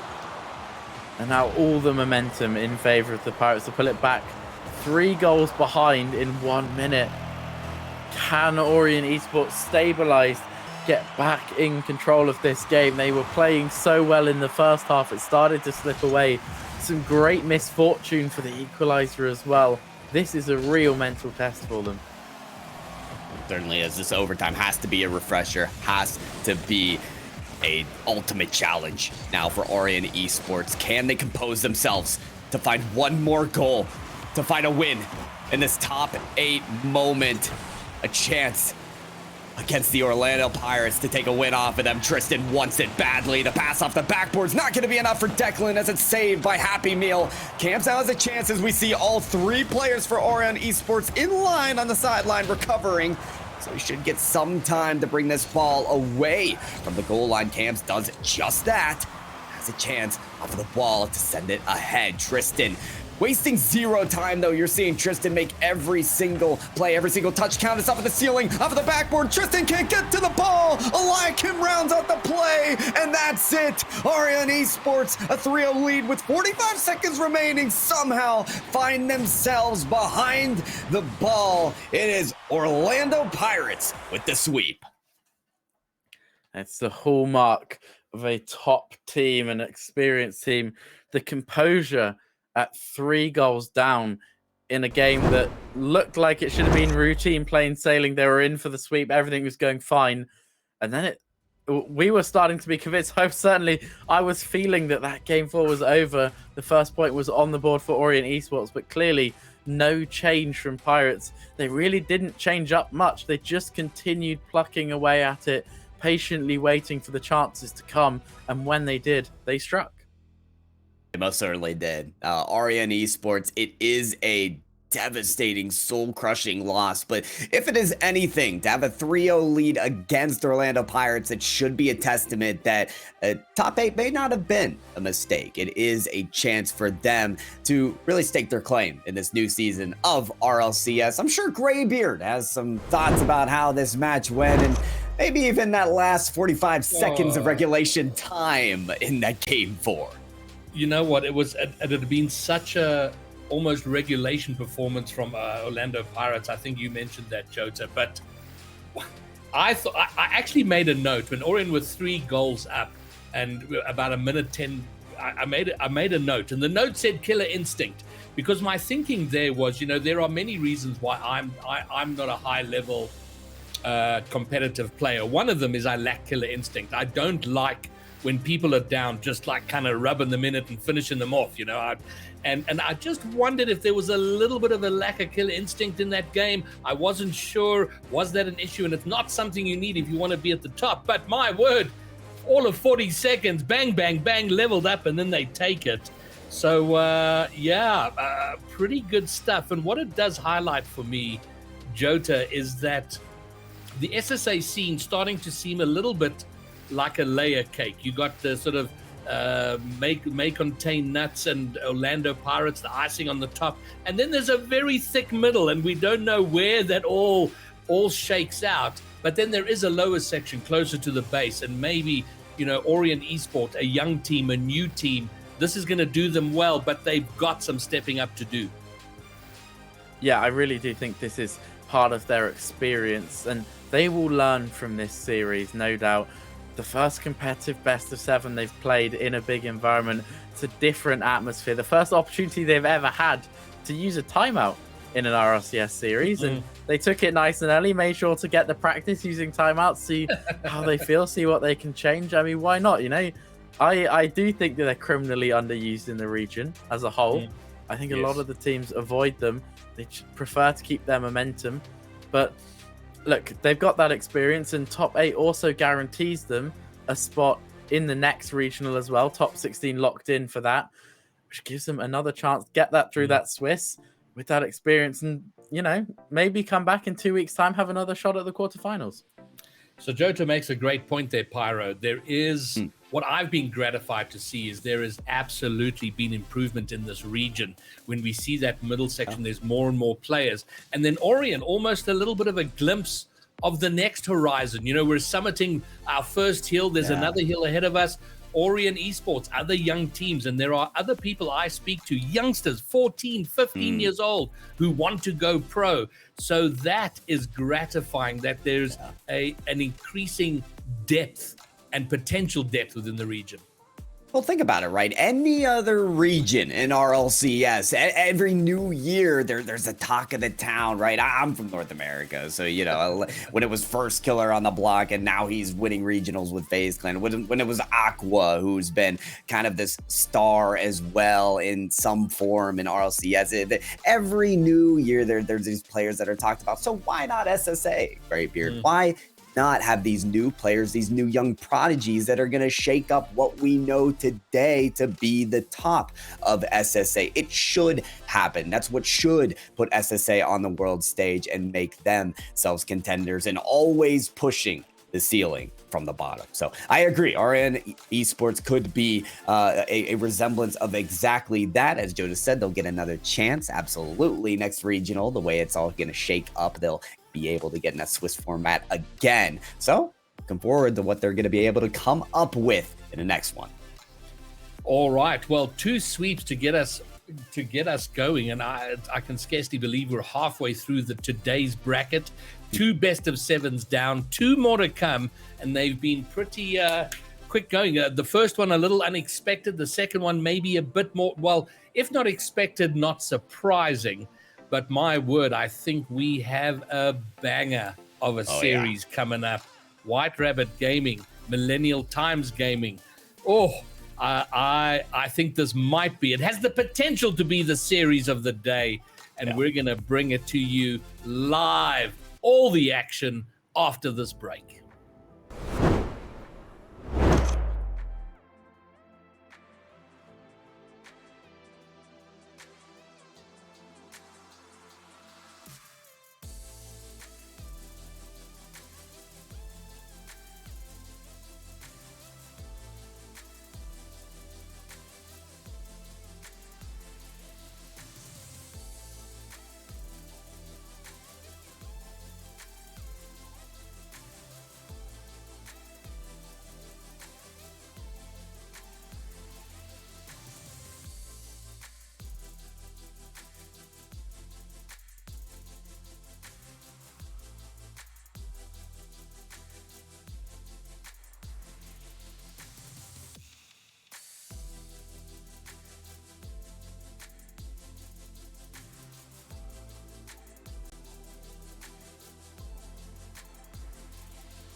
And we are back, exactly bang on halfway through the day's proceedings. 4 best of 7s.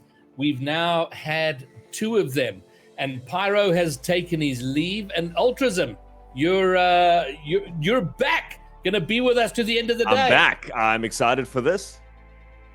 Yeah, I'm excited for this. Yesterday, we got to see some amazing Rocket League action, and now we're really getting to, as you say, a little bit more of that pointy end now, getting to see some of these top teams, and what a top 8 we've had so far. I mean, we've seen some not so close competition so far today, but the other ones that we've got lined up are even closer and maybe more exciting for me personally. All right. Well, it's been pretty quick work. We were hoping to keep things on track and on schedule. With a best of 7 starting on the hour every hour, but my word, Too Sweet certainly speeds us up. But it might be time we need, considering the matchup we've got coming up next.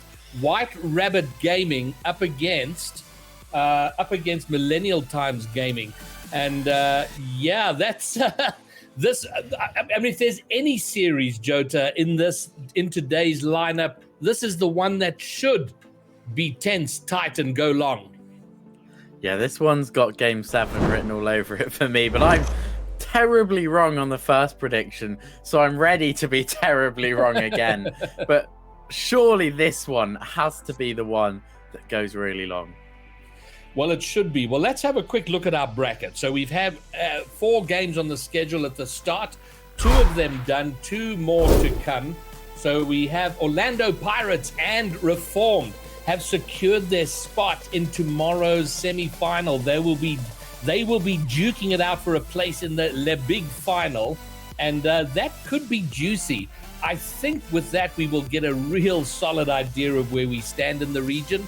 But 2 more series coming up. Our next one, MTG, White Rabbit Gaming, and then May Contain Nuts and Espionage, which we'll talk about when we get to it, but might be interesting in its own right. But let's go to our next series, Millennial Times Gaming.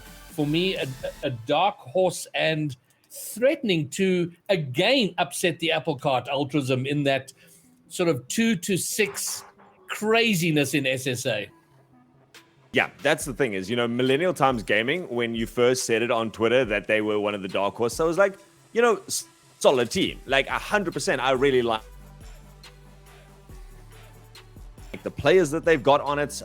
Very, very happy with what they've done. And then they started to come up against some of the big oppositions. I still thought they were going to have maybe like a top team, top 1-2 teams. I thought they were going to feature somewhere in the 3 to 5 bracket pretty solidly, but I did not think that they were going to come this close. Something like taking down Orlando Pirates 3-2.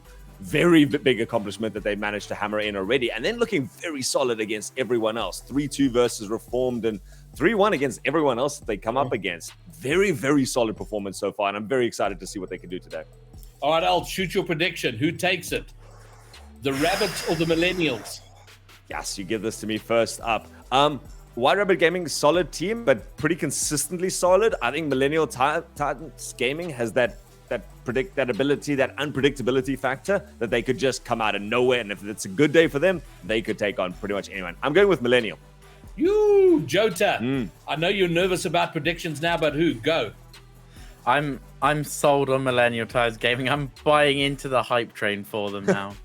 Oh, well, I wanted to, but I feel there needs to be some contrast here, some sanity prevailing. So I'm going to back White Rabbit Gaming. But over to our casters, taking it forward, Jota and Ultrazim, take it away.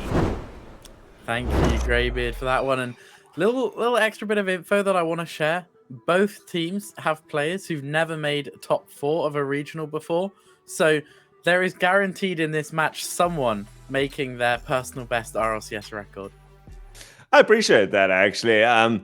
Who is it from each team? I'm interested. Sweaty Clarence, I don't think, has made top 4, right? And Kino's new to the scene as well, so that would be my guess, right? Or Ram? Ram is also not there. I think you've nailed it. So I believe it's Ram and Sweaty Clarence on their side. Neither of them have made top 4s. Only Zero has. And on the other side, Casper and Friction have made top 4s, and Kino hasn't.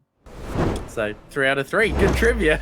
Welcome, guys. I've been in the scene for long enough to know these guys, but what I don't know is what's going to happen here, because I must admit, Joda, I think Greybeard is right to give some credits to this WRG side. It's a team that I do have a lot of confidence in, and I did not want to make a prediction for this one. He managed to bait me into it. This could go either way. Yeah, I do think the White Rabbit game might even be as far as saying they're the sensible pick. Yeah. That I really do find it coin tossy. It's just that MTG have started to take our hearts with 2 very good Swiss brackets so far, and maybe they're going to be far more than anyone expected them to be at the beginning of the preseason. But for now, they will have to get scrambling the ball off the line. Kino, there's another play coming in for White Rabbit Gaming. Immediate offense from them. Very nice play from them. I know Kino's got a lot of support in chat, so to everyone here to back their boy Kino, you have chosen a very good player and a very proficient defender, especially good on offense, good on defense. And so backed up by the stalwarts of the South African scene, Friction, Casper, both proving themselves over and over. Ram coming up for the first time really into this big league is a very exciting addition to this Millennial Times gaming. Millennial Times as an org didn't really feature that much last year, and so finding a home with Zero and Sweaty Clarence, very comfortable for them. And a minute and a half in, we haven't really seen any of the goals being tested just yet. Yeah, this could be the first ever Sweaty Clarence, as you say that, looking to fake underneath. It has been a little bit boomer ballish, both teams feeling each other out.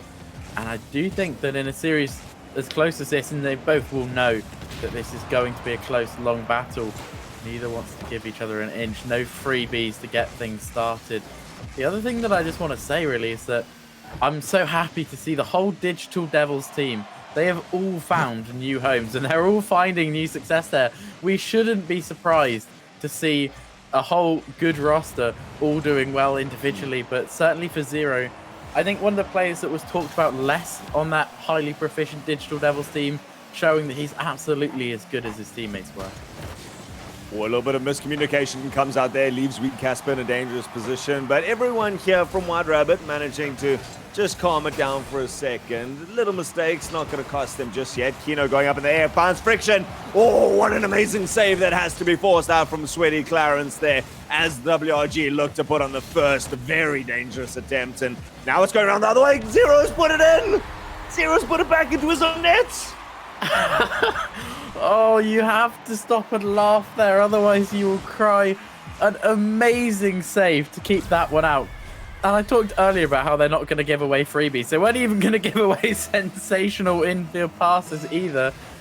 Only for that pre-flip, for everything to come undone. And look, when you're putting pressure on like White Rabbit were, that's the sort of goal. Like, these things happen when you get pressure. You make chances to get mistakes. But that was literally on a Millennial Times Gaming offense.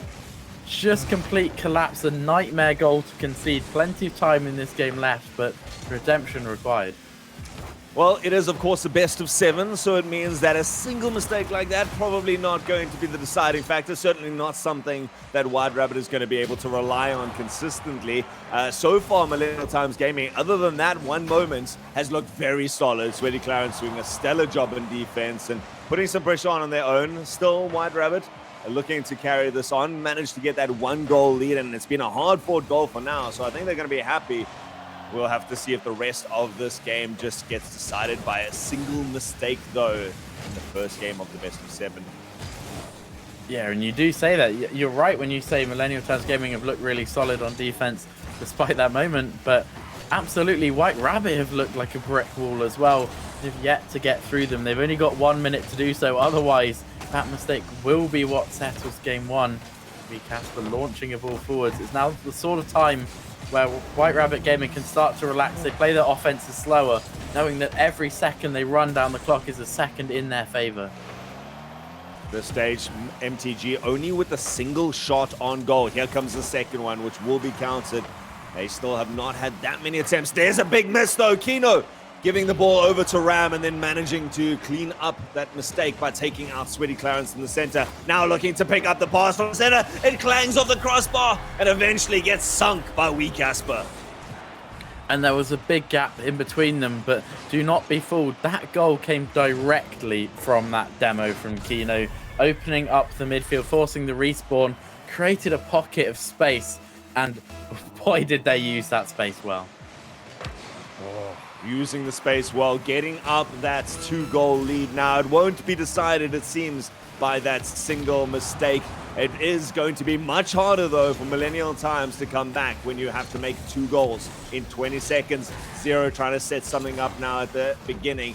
But MTG being turned aside at every moment so far. The pressure has been all the way of WRG and the orange side. Obviously being a little bit more pressure now. Zero looking to come back, trying to shut off Weecasper. He will do it, but it's going to be too little, too late, as by a 2-goal deficit, it is going to be White Rabbit Gaming taking this first game. Yeah, and if you think about it, really, at best, if we try to find errors in White Rabbit, we can maybe point out one mistouch, which then literally led to them scoring. So they looked really solid that game. That is quite the warning shot to come out with. And I apologize for Dare suggesting that they weren't the exciting pick coming into this one. When you say the safe pick, though, I never thought it as a team that's boring to watch. I thought it as a team who can consistently put on that pressure, who can consistently look dangerous. And look at that, 10 shots coming out cumulatively from this WRG side. The pressure was there, the passing plays, all of them coming up with some creativity. Weecasper deciding to go through the air. The passes are coming out there. Kino managing to pick up on that one.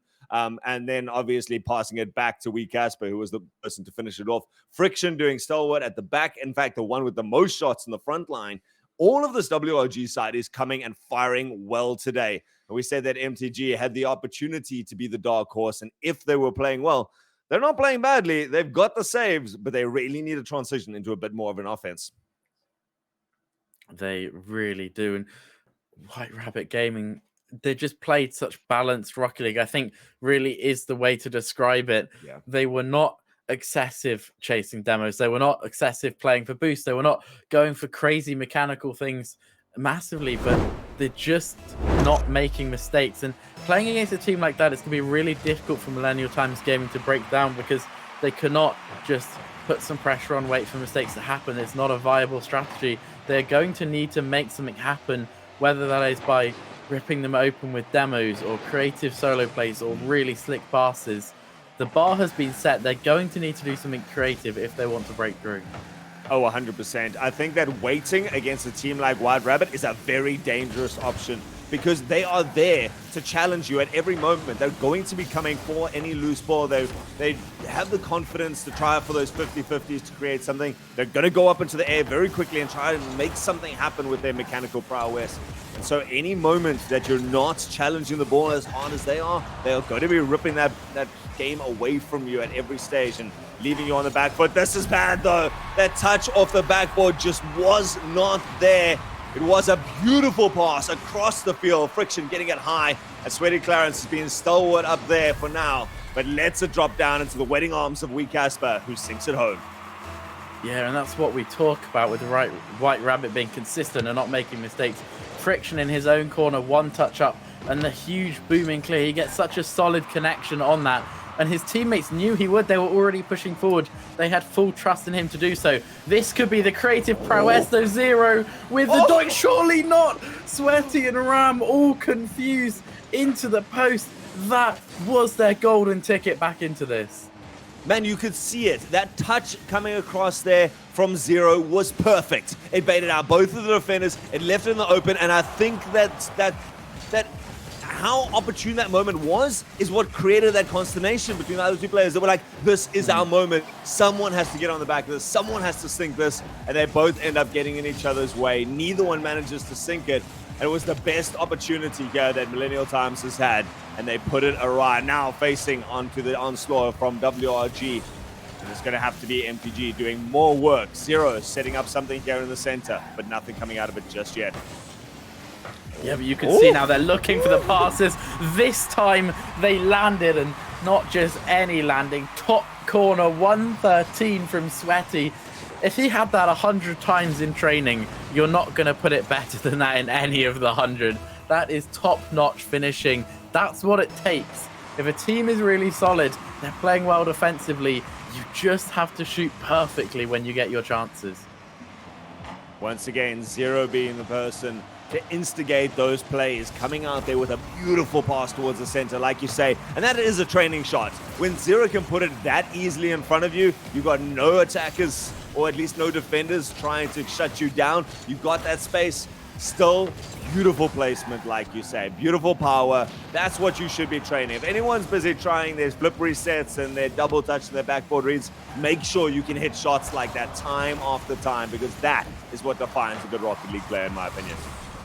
And it was such an important moment to get it, because the miss earlier will have been tilting. Nothing short after players of this quality. It would have been so frustrating to not score that equalizer. So to get it back in that fashion, a real good head leveler. And you can see what it's done for them immediately. Straight back on the offense. They look revitalized right now. And that ball going all the way around. Zero not able to score. But they continue to knock on the door off the backboard again. They do not look anything like the Millennial times we saw in Game 1.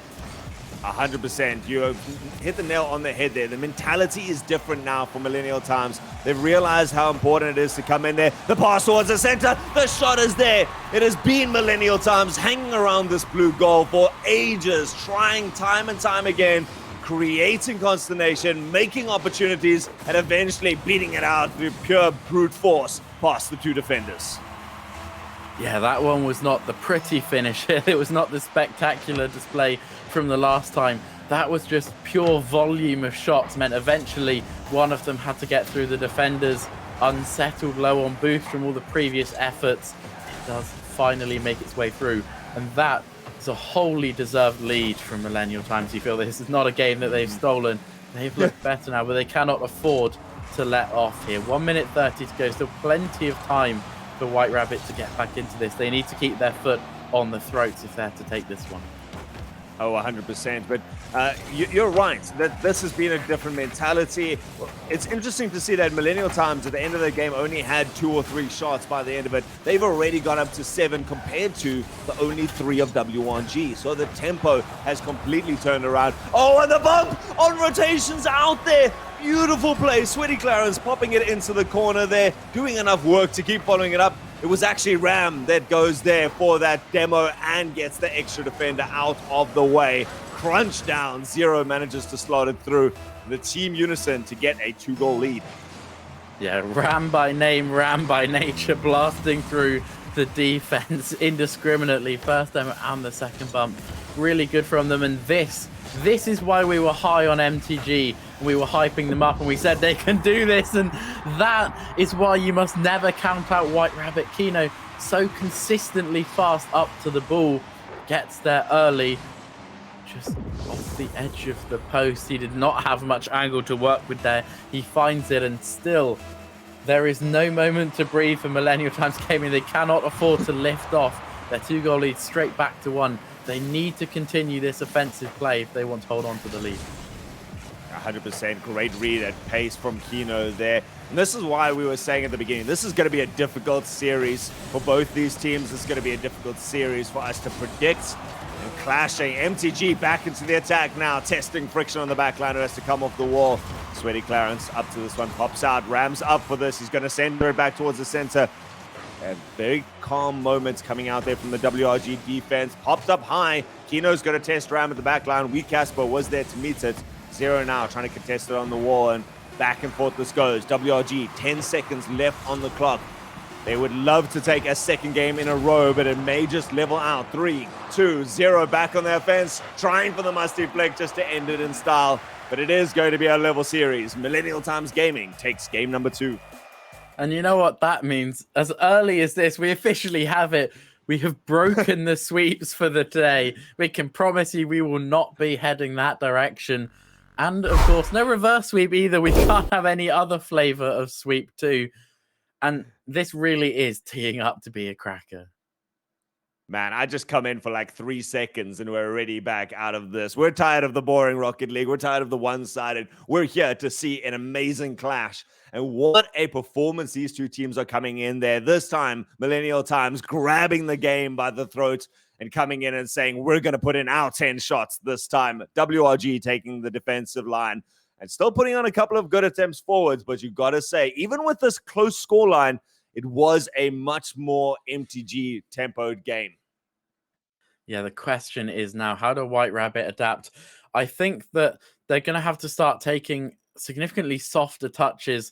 The game one, they were relying on hard booming hits to just get rid of the ball frequently, put MTG under pressure, get big clearances out, and then just hard shots, launch them at net. I think this game, they're going to be forced to vary things up. They're going to need to look for more solo dribble plays, more infield passes if they want to keep it, because it does seem that, like, Millennium Times Gaming, they're not scared of the long booming balls anymore. No, 100%. And it's an interesting case. Oh, Ram going in there, living up to his name, trying to get those demos to the back line, but unable to. And in fact, it's Kino going to start us off with some violence, and Ram has to do some work to try and get it out the corner. Does enough. Like you say, though, those long booming clears, the soft touches, that change in pace, the change in tempo, and the emphasis on control and possession is such an important meta game that these two teams need to factor in, because I think for both teams, the fact that if you give away the ball to your opponents at any stage, they could do so much with it, has got to be weighing on your mind. Yeah, the MTG periods of play last game, they were able to lock them in for whole minutes, sometimes a minute and a half, just out of one play. It really seemed once they got settled in on offense, they were able to just hunker down and wait for White Rabbit to get starved to boost and then strike. So that is the warning for White Rabbit. They cannot afford to let Millennial Times Gaming get settled down onto any of these offenses. And that means as soon as one starts to form, they need to challenge early, defensive demos, early 50-50s. They just need to get in their face and be a real nuisance. You see Friction playing that role there. He does not let them get past the midfield line. I like the different strategies. I don't know if you've noticed, Joda, about the different mentalities these two teams have come in there. Whereas White Rabbit is much more the technically skilled plays. You know, you got Kino and Wee Casper trying for these air dribbles, trying to take it up high on the wall and playing stuff like this. Beautiful air drag and then getting it towards the center. Command. On command. Whenever they get the ball, they're just like, yep, you know, I'm going to touch this 20 times before you do again. And whereas the destruction, the physicality, that passing play emphasis, and that hammer it time and time, win by a game of inches and rather than miles, is what this Millennial Times seems to be doing to me. And I don't know which one I prefer. I do think part of it from MTG comes from the roles that these players played on their rosters last season. They were all sort of the support character. None of them were really the main character of their team that statistically we talked about a lot. They weren't the ones hammering in all the goals, getting all the points. Because of that, they're used to playing supporting each other. That being said, Sweaty Clarence will need no help on that one. Off the ceiling, back down to himself, and the placement to match. That read off the ceiling is a very, very tricky shot on its own. And to be able to get that into an impressive shot, they're not just the touch, an amazing play from Sweaty Clarence. He's done so well on defense, and it's so nice to see him be able to transition around. White Rabbit now trying to set up an equally offensive, and Sweaty Clarence is there. Talking about being equal to it, that man is everywhere. The demo comes out. Ram, you talked about the defensive demos that WRG might have to use. They could take a page out of Ram's book. They really could be. Casper, another great touch from him. Nearly opening up the play. There's permanent danger, really, at both ends of the pitch. You can never settle down and be comfortable because it's one creative touch away from unraveling. Casper does have the answer to it that time, though. White Rabbit defense is still strong. Even when they're conceding, they are still looking consistent. They aren't conceding any cheap goals. Every attempt has to be of the caliber that Clarence's double was. Now getting dispossessed on the wall. Wee Casper going to try and read this. Doesn't get a good touch. Friction is there, but Ram up to the task. And it's amazing to me to see how well these defenders are reading this ball. They understand when to go on the backboard. They get themselves up with their pre-jumps consistently from both sides to be able to get up to this. And in fact, the double play there from the orange team to not go for the shots, just kind of creating some frustration in the back line. Zero now trying to test it out. He's beaten Friction, who was last man back. Wee Casper rotating around. Kino taken out of the play. But it is going to be Wee Casper doing a good job to get it down to the other side of the field and release the pressure. Yeah, and it's partly the benefits of a long off season, partially just hard work. But neither of these teams really look like you expect a Regional 1 team to look, right? A new roster Regional 1, they shouldn't be so on lock and synergizing, but they are. Both of them look like it's the end of the season. 100%. I mean, this looks like teams that have been playing together for ages, and yet not a single team from SSA has stuck together as a full three-man unit. And to see, like you say, the synergy that's come out from multiple teams, the individual skill that's progressed, the ability to read the game from every player just seems to have doubled or tripled in this 4-month break. And I'm just so excited that the level of SSA Rocket League is catching up to the world stages at leaps and bounds. Yeah, seeing the growth is really good. Ram, his growth probably not such a nice sign for White Rabbit Gaming. He's a player on this team really that has the least accolades so far. He does not look at all out of place in this lobby as they get themselves halfway towards top 4. Wow, just the single goal here in game number 3. It has been a big clash in the previous 2, but just the single goal here. Massive work coming out from Ram on all the demos. 3 saves to his name as well. Sweaty Clarence with that beautiful solo goal.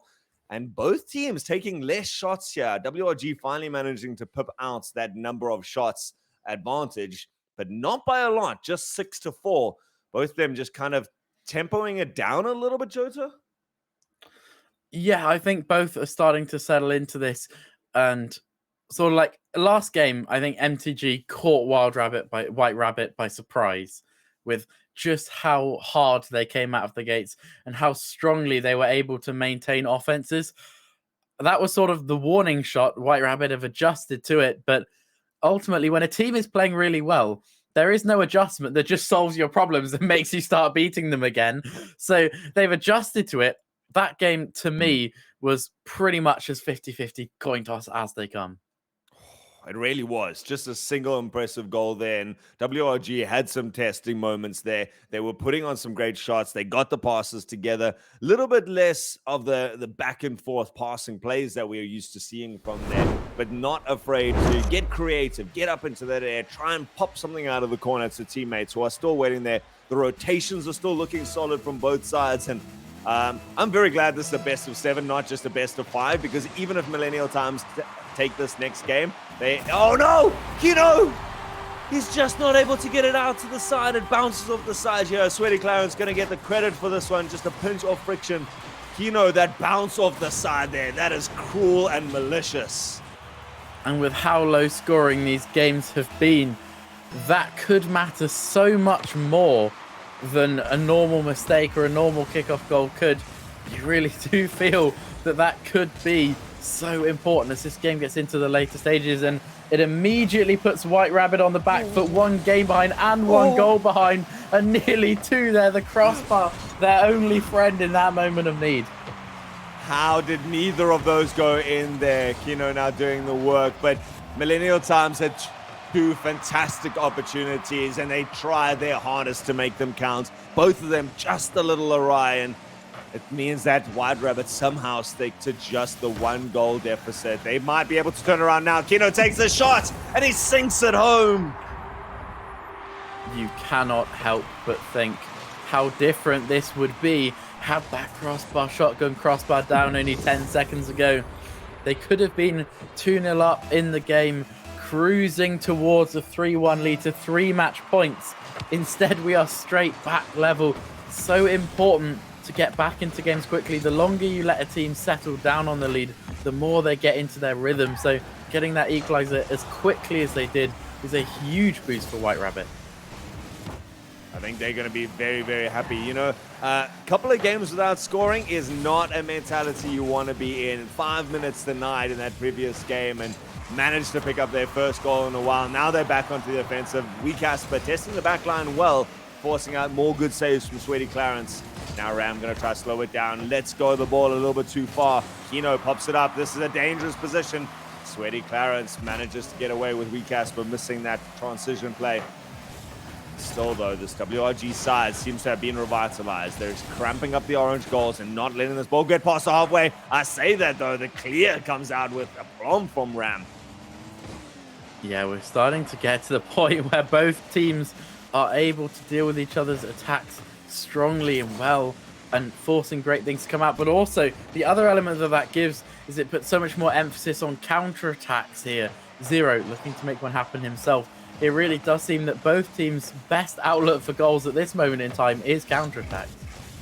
Counterattacks are good, and with their ability to destabilize their opponents that Ram gives them, Millennial Times has done well on that. When you've only got 1 or 2 people coming back, then you are able. Wah! He's not just on the counterattacks, he's not just on the demos. He sets up that first shot, tests the defenders, and leaves it open. Friction does an amazing job to get to this the first time, but there's such a quick attack there that Zero placing that second shot sends it home. Yeah, RLCS is such a tough world. Friction gets absolutely no reward for a brilliant save there. The goal will count just the same as any other. As if he had missed that save, it would have been the same outcome. Frustrating position to be in, but that's the consequence of a team having players ready to back up for the next play. And Kino nearly getting caught out there. Very important he got back onto this half flip. Falling 2 goals behind could have been the death wish to seal them out the series. Instead, half the game to go, only 1 behind, and one moment of magic it could be. Wee Casper off the ceiling, nearly providing it instantly. Oh, first shot just testing there. The defenders, Ram does well to get to that, and transition, it has someone back there. Sweaty Clarence coming through, and it's like I've been saying the whole weekend, it's not necessarily the first shot that always makes the difference. You've got to have 2, 3, 4 more shots in the bag if you're a really good team right now, and both these teams managing to do that. It is Millennial Times giving this away though, opening up the opportunity. Kino gets the pass, and Wee Casper makes no mistake. Millennial Times just giving it away in the center. A little bit of miscommunication between Zero and Sweaty Clarence, and WRG bring it back to a level game. Yeah, we talked about one moment of magic, something special to make it happen. That pass was top-notch. The finish had to be placed opposite corner too, but he didn't have much to do with the finish, frankly. The pass did most of the work for him. Back level again. This game is going to be so decisive in the series. We're either going to be level or 3 match points, and 1.5 minutes to go. You feel the next goal could mean everything. Wee Casper nearly delivering a bullet to get that next goal. It almost doesn't seem right for this to go to a 3-1 series already. Oh, that test comes out. MTG denied twice in a row. Beautiful attempt. Zero's got flip reset, if I'm not mistaken. Decides to just put it down to the side. Can't get back around the ball. Millennial Times, though, want to get that lead back. They've got a minute left, so it's not panic stations just yet for either team, but the tempo definitely increasing for both sides. Yeah, you see the Ram demo there. Going to cause some more distress on the defense, forcing them to cover the gaps. The infield pass to try punish forces a double commit, but you can get away with double committing when you land a 50-50 that good. Talking about 50-50s, Friction trying to create something there. Zero and Sweaty Clarence both going up for it. Maybe baiting out a bit of defenders, but neither gets a good touch. Still back towards Ram in the center. Kino makes an important save. Friction has work to do on the wall. Can't get anything out of this. Now Wee Casper again. Friction just too far to contribute to the play. It's up to Kino to send it long. He's given away possession. Ram wants to send it back. We've got 20 seconds left here in regulation time. MTG has the offensive. White Rabbit wants to give their last shot at this as well. Wee Casper hands it off backwards. Friction taken out before he can make a play. It still could be anyone's game at any second right now. Yeah, and some teams focus on backboard and infield passes and waiting for their moment to shoot. These two teams are both just trying to smash each other up with shots. It is 14 shots to 12. We have 14 saves in 5 minutes. 14. How is this the same two teams that just had a 1-goal game between them right now? And Joda, you as the Queen of Destruction herself must be loving the number of demos that come out, but it's not going to be a demo that decides at this time. The pass towards the center. Wee Casper unable to clear it a long way down the wall or follow it up. And what a pass from Sweaty Clarence. 2 defenders there, crisscrossing the goals. And the chomping monster signals 1 step closer for MGG to take this series. They're 3-1 up already. But what did I say? I said it's not been infield passes, it's not been backboards, it's all been shots to try and open them up. And that's when they switch things up and go for the infield. The defenders were sitting deep. You could see 2 of them posturing on the line. they were getting ready to face a shot because they've had to face so many shots in this game. The play has been so direct from MTG that White Rabbit were posturing forward. And then they changed it up that one time. And it's that changeability, change of pace, change of offensive strategy that bought them the space, opened it up. And that being said, though, it still required a top finish from Zero. Oh, man, how many top finishes have we seen that have still been denied, though? These shots are coming in thick and fast. I mean, like you say, what's it, 13 shots to 14 shots there at the end there. MTG actually on the deficit of that, and still 6 saves coming out from Sweaty Clarence. 6 saves. Double savior medal for him to come through there. Gets all the maximum points for the team. But close series, close games, and I still want this to go to game 5. I kind of want White Rabbit to take it in the next one just because we're getting to see the level of Rocket League that these two teams are coming out there, the depth of their arsenals, of the tricks and the variability of their approaches that they're able to pull out constantly.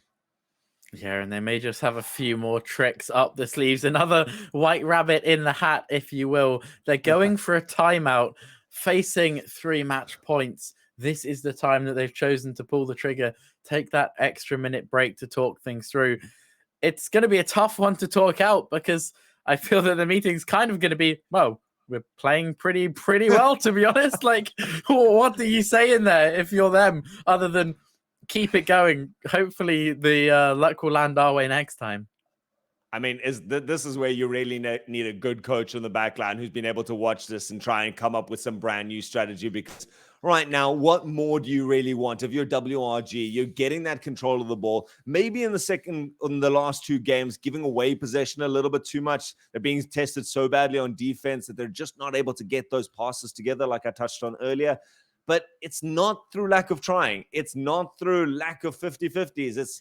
There's just been such an intensity brought out here by Millennial Times in the last few games that there isn't really the space to try and control the tempo as much as White Rabbit would like to. And they're a very tempo-based team where if they can just remove the ball from any reach of their opponents, they can do wondrous things. It's going to be up to them now to try and wrestle the ball away and then create something with people like Ram trying to hammer it home on you, or hammer you rather, constantly, time after time. Yeah, speaking of Ram, I mean, if you try and cast your mind back 10 months, any old-time SSA fans back in the first split, it's hard to imagine if you went back and told yourself, or even told him back then, you went to Team Alfbau with Ram, just finished up full Regional 3, coming 12th to 14th, and said, by the way, in 10 months' time, you're going to be on 3 match points to be in top 4. I don't think anyone could have expected him to be there, and that really is a testament to how much the mid-pack is closing up. Not even necessarily in teams, but in terms of players. There are players that nobody considered to be of top quality that you have to stand up and applaud now, and that could have been the clincher had it not rolled just wide, the clear going all the way through. Not quite finding it this time.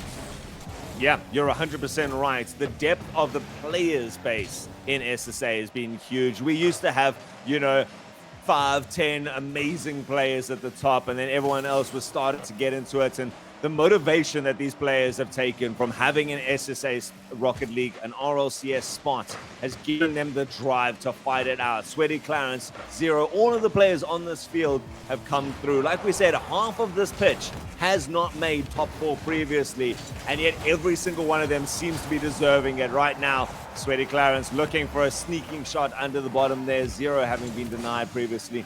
And I would say that any of these 6 players would have very comfortably been in the top 4 of last year had they played this well. They do both look real top quality. Looking to make something happen, prove himself some more. Going for the bumps again. It's a scourge of aggressive play.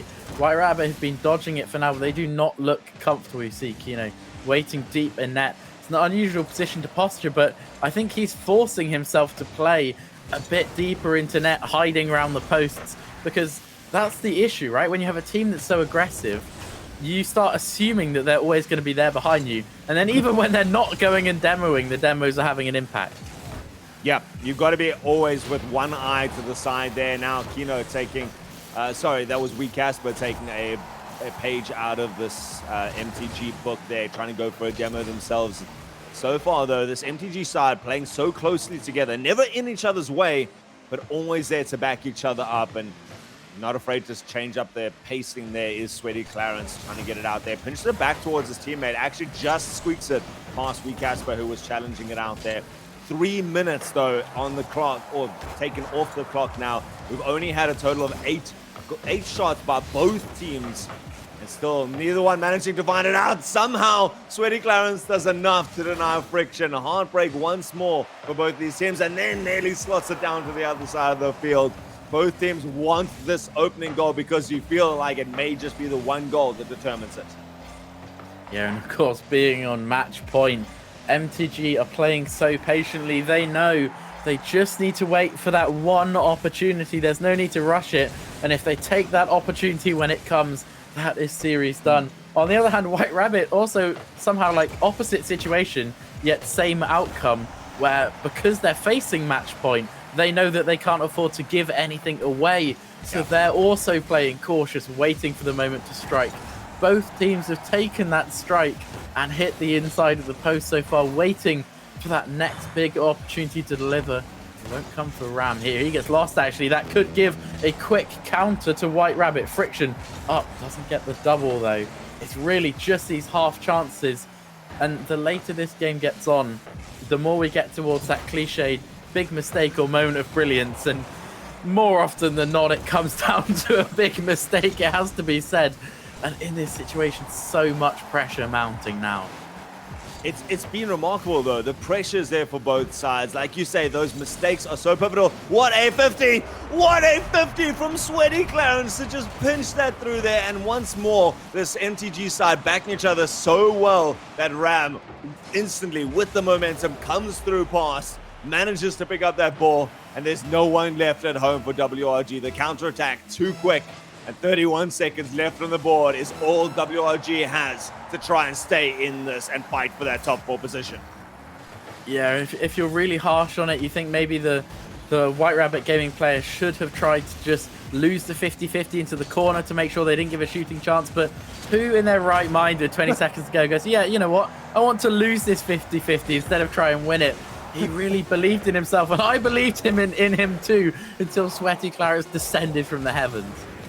Last moment here for WRG. Kino tries to pinch it up. It's going to ricochet off there. It's coming towards the orange goal. Friction's up in the air. Tries to make one more happen, but he can't get it to pop out. It is going to be MTG in a 4-1 victory. They lost the first game. Managed to pull it back, though.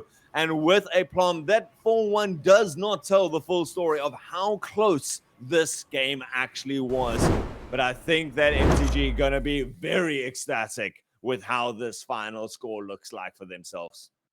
Yeah, being able to get a series of this quality and closeness done in a 4-1 is a real testament to the level that they're playing at here. And they get a position that some wouldn't envy because they're most likely to get May Contain Nuts in the semi-final. But for them, it's a free hit. They have now achieved it. They are playing the Rocket League of their lives. They're going to be wearing a huge smile, feeling themselves. And they've already locked in all the points that they want. Top 4 guarantees that even if they lose this, they're going to be on the edge, that fighting spot. Of course, 2 wild spots still. And from everyone I talk to in the region, that second spot is wide open for a team like Millennial Times Gaming to sneak into. Yep, they've been looking stellar from the beginning. They've been that dark horse. They've come through. Sweaty Clarence and Ram both getting their personal bests already. And so even if they go out on 4th, definitely not a bad thing there. Let's get back to Greybeard and find out what he thought of this incredible clash. Amazing series. You know, my first thought is, you know, the highs and the lows of any competitive endeavor, and it is the human nature for us to compete for these things. It used to be very savage and bloody if we go far back enough in time, and it takes many forms in sports, but man, I feel for White Rabbit Gaming. They've been working, they've been grinding. You know, they took VS Gaming. They were top seeds coming into this tournament after the qualifiers. They would have backed themselves to go top 4 and to fall short and go out top 8. They've got to be so frustrated. But Casper, Kino, Friction, we know they'll be back. They've locked themselves in for next regional and they'll come out swinging. But my goodness, Millennial Times Gaming, I feel a little bit blindsided, if I'm honest, because with all the off-season action and talk, and these guys are trying out for this, these guys are retiring, so much was going on. These are names that weren't in my radar outside of Zero. Zero was on the radar of Apex. He was trying out there, maybe he was going there. But Sweaty and Ram, I mean, these are players I know. I like them. I've always thought that they were good players, but not on the radar. They come in, and what a pickup from the org, Millennial Times. I don't know if they've gotten incredibly lucky or if they saw something that other people didn't, but what a pickup, what a team, and to now find themselves top 4, outstanding work. And I guess they're no longer dark horses. They're now proper contenders, Jota. Yeah, as I said, after the second Swiss, I was like, okay, this isn't a flash in the pan. They're the real deal. That was my opinion then. I think it's everyone's opinion now that they're the real deal. And it's, you have to be scared. I think the first warning sign was Zero taking this roster, as you said, trying out with teams like Apex. He had lots of people, very established names he wanted to team with him. He tried this trio and said, this is what I want. He didn't want the prestige names. He wanted Sweaty and Ram, who obviously both have solid prestige, but they're not the first, they're not the biggest, most glamorous picks of people who he would have had available.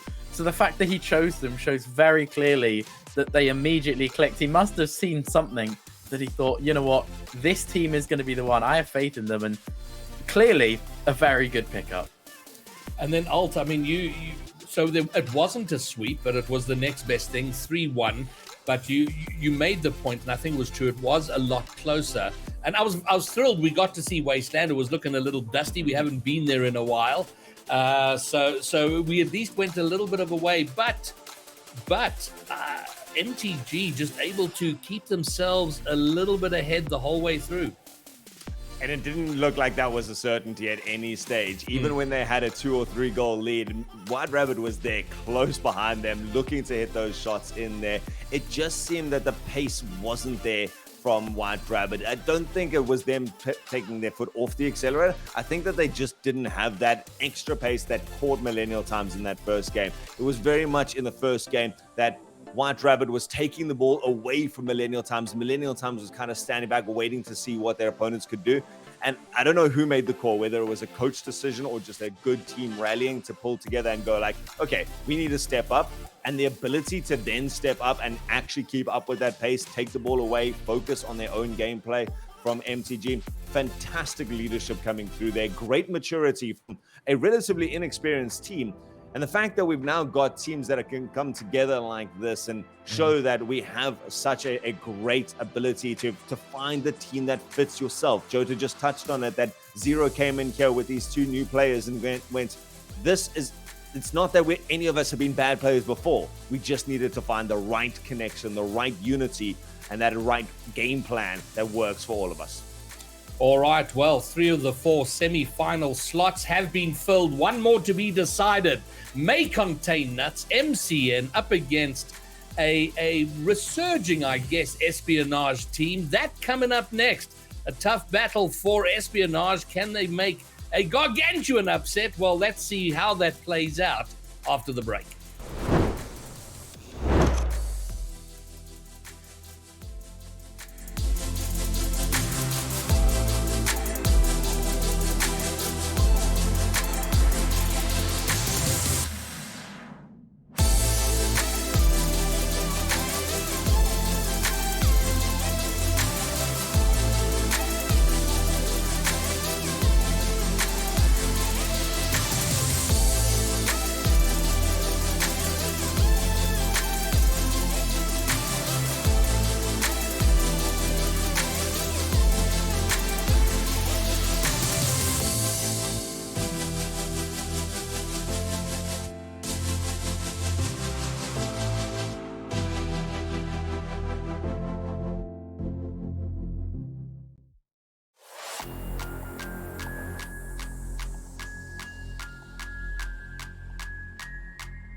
And we're back slightly early. We the clock was taking too long to count to zero, so we bullied our way onto the desk. Here we are back.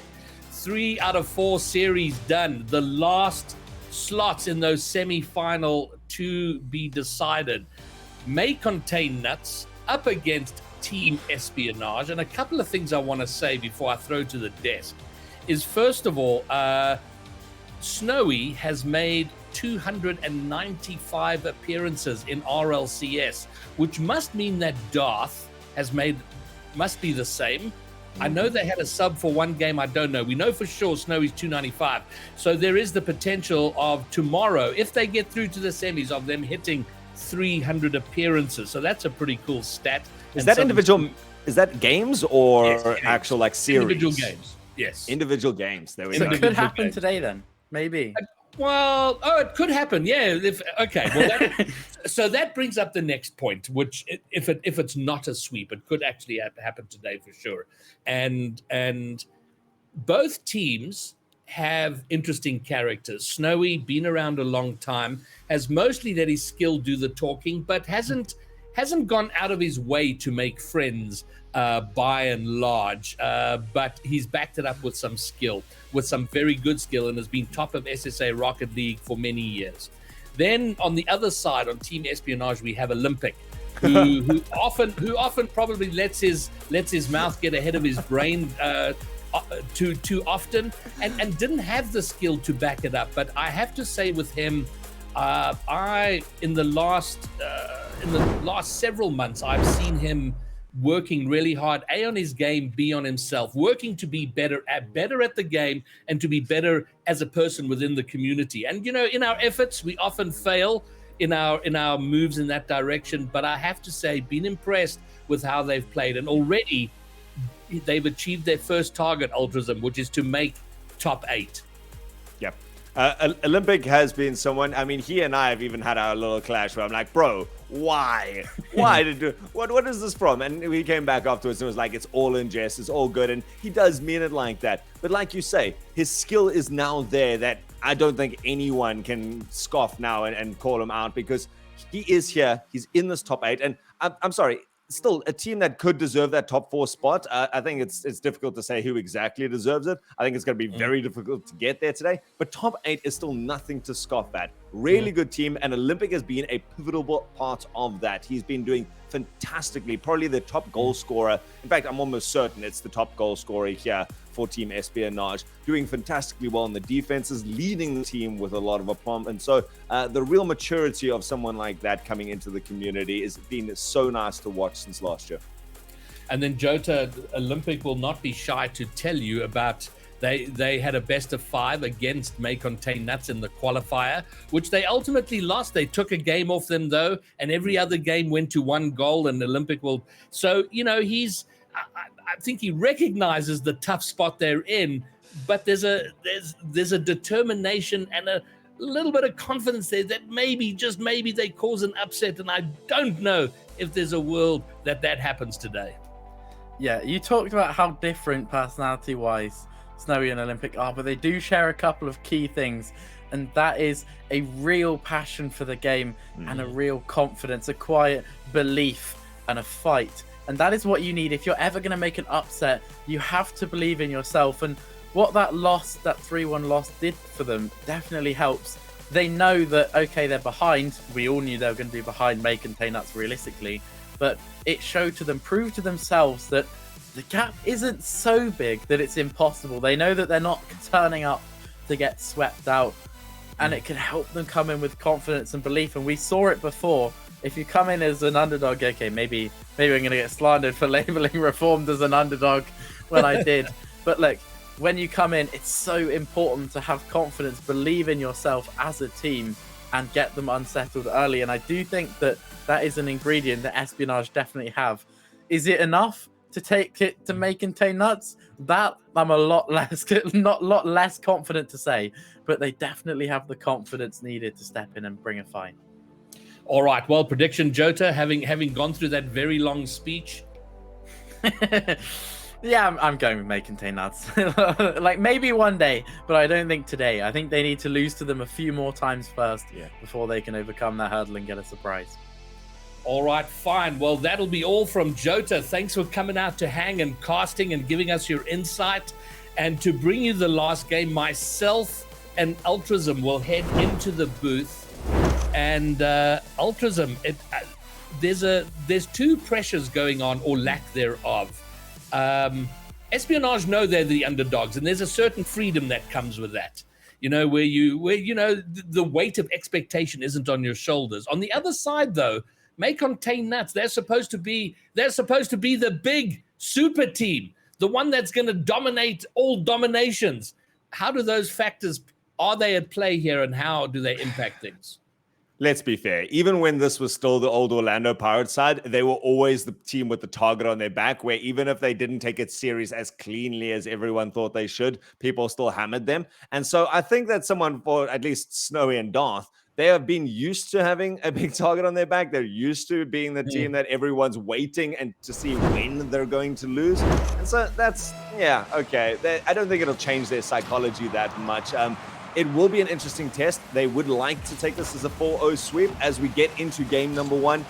I think if Espionage could take a game, that would be fitting for them. I think if they can take 2, they've done exceptionally well. But for now, it's all on the side here of this May Contain Nuts side to prove that we are the super team that everyone has been predicting the whole time. And they would love to clean it out with a 4-0 at the end of this.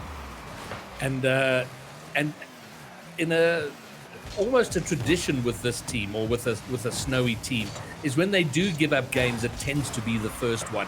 And that's been true through the qualifiers and in the Swiss stage. So the best chance for Espionage to get a game is going to be, May Contain Nuts are going to get better and better through the series.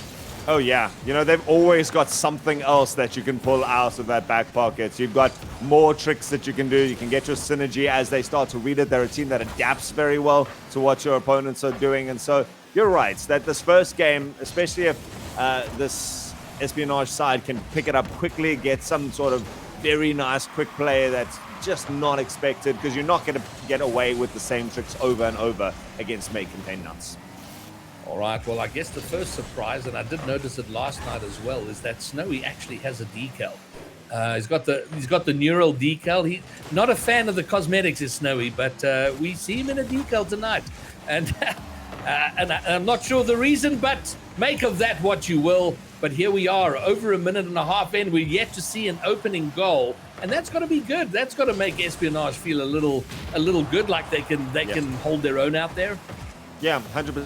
I think every moment that this team is learning something, adapting, holding their own against a top team like this is a good sign for them. Double commit comes out to the back line, but nothing that's going to be punished right now. And that's what I think as Espionage you need to be focusing on throughout the series, is what can you do well? What can you get right? If you get punished once or twice, or if this May Contain Nuts side does outplay you, you just shake it off and you go, all right, that's fine. We were expecting to lose this. And that's why I say, even just taking a single game, you can learn something out of it and learn over and over and over. Snowy trying to test the backboard there, but still 2.5 minutes is a good sign for Espionage.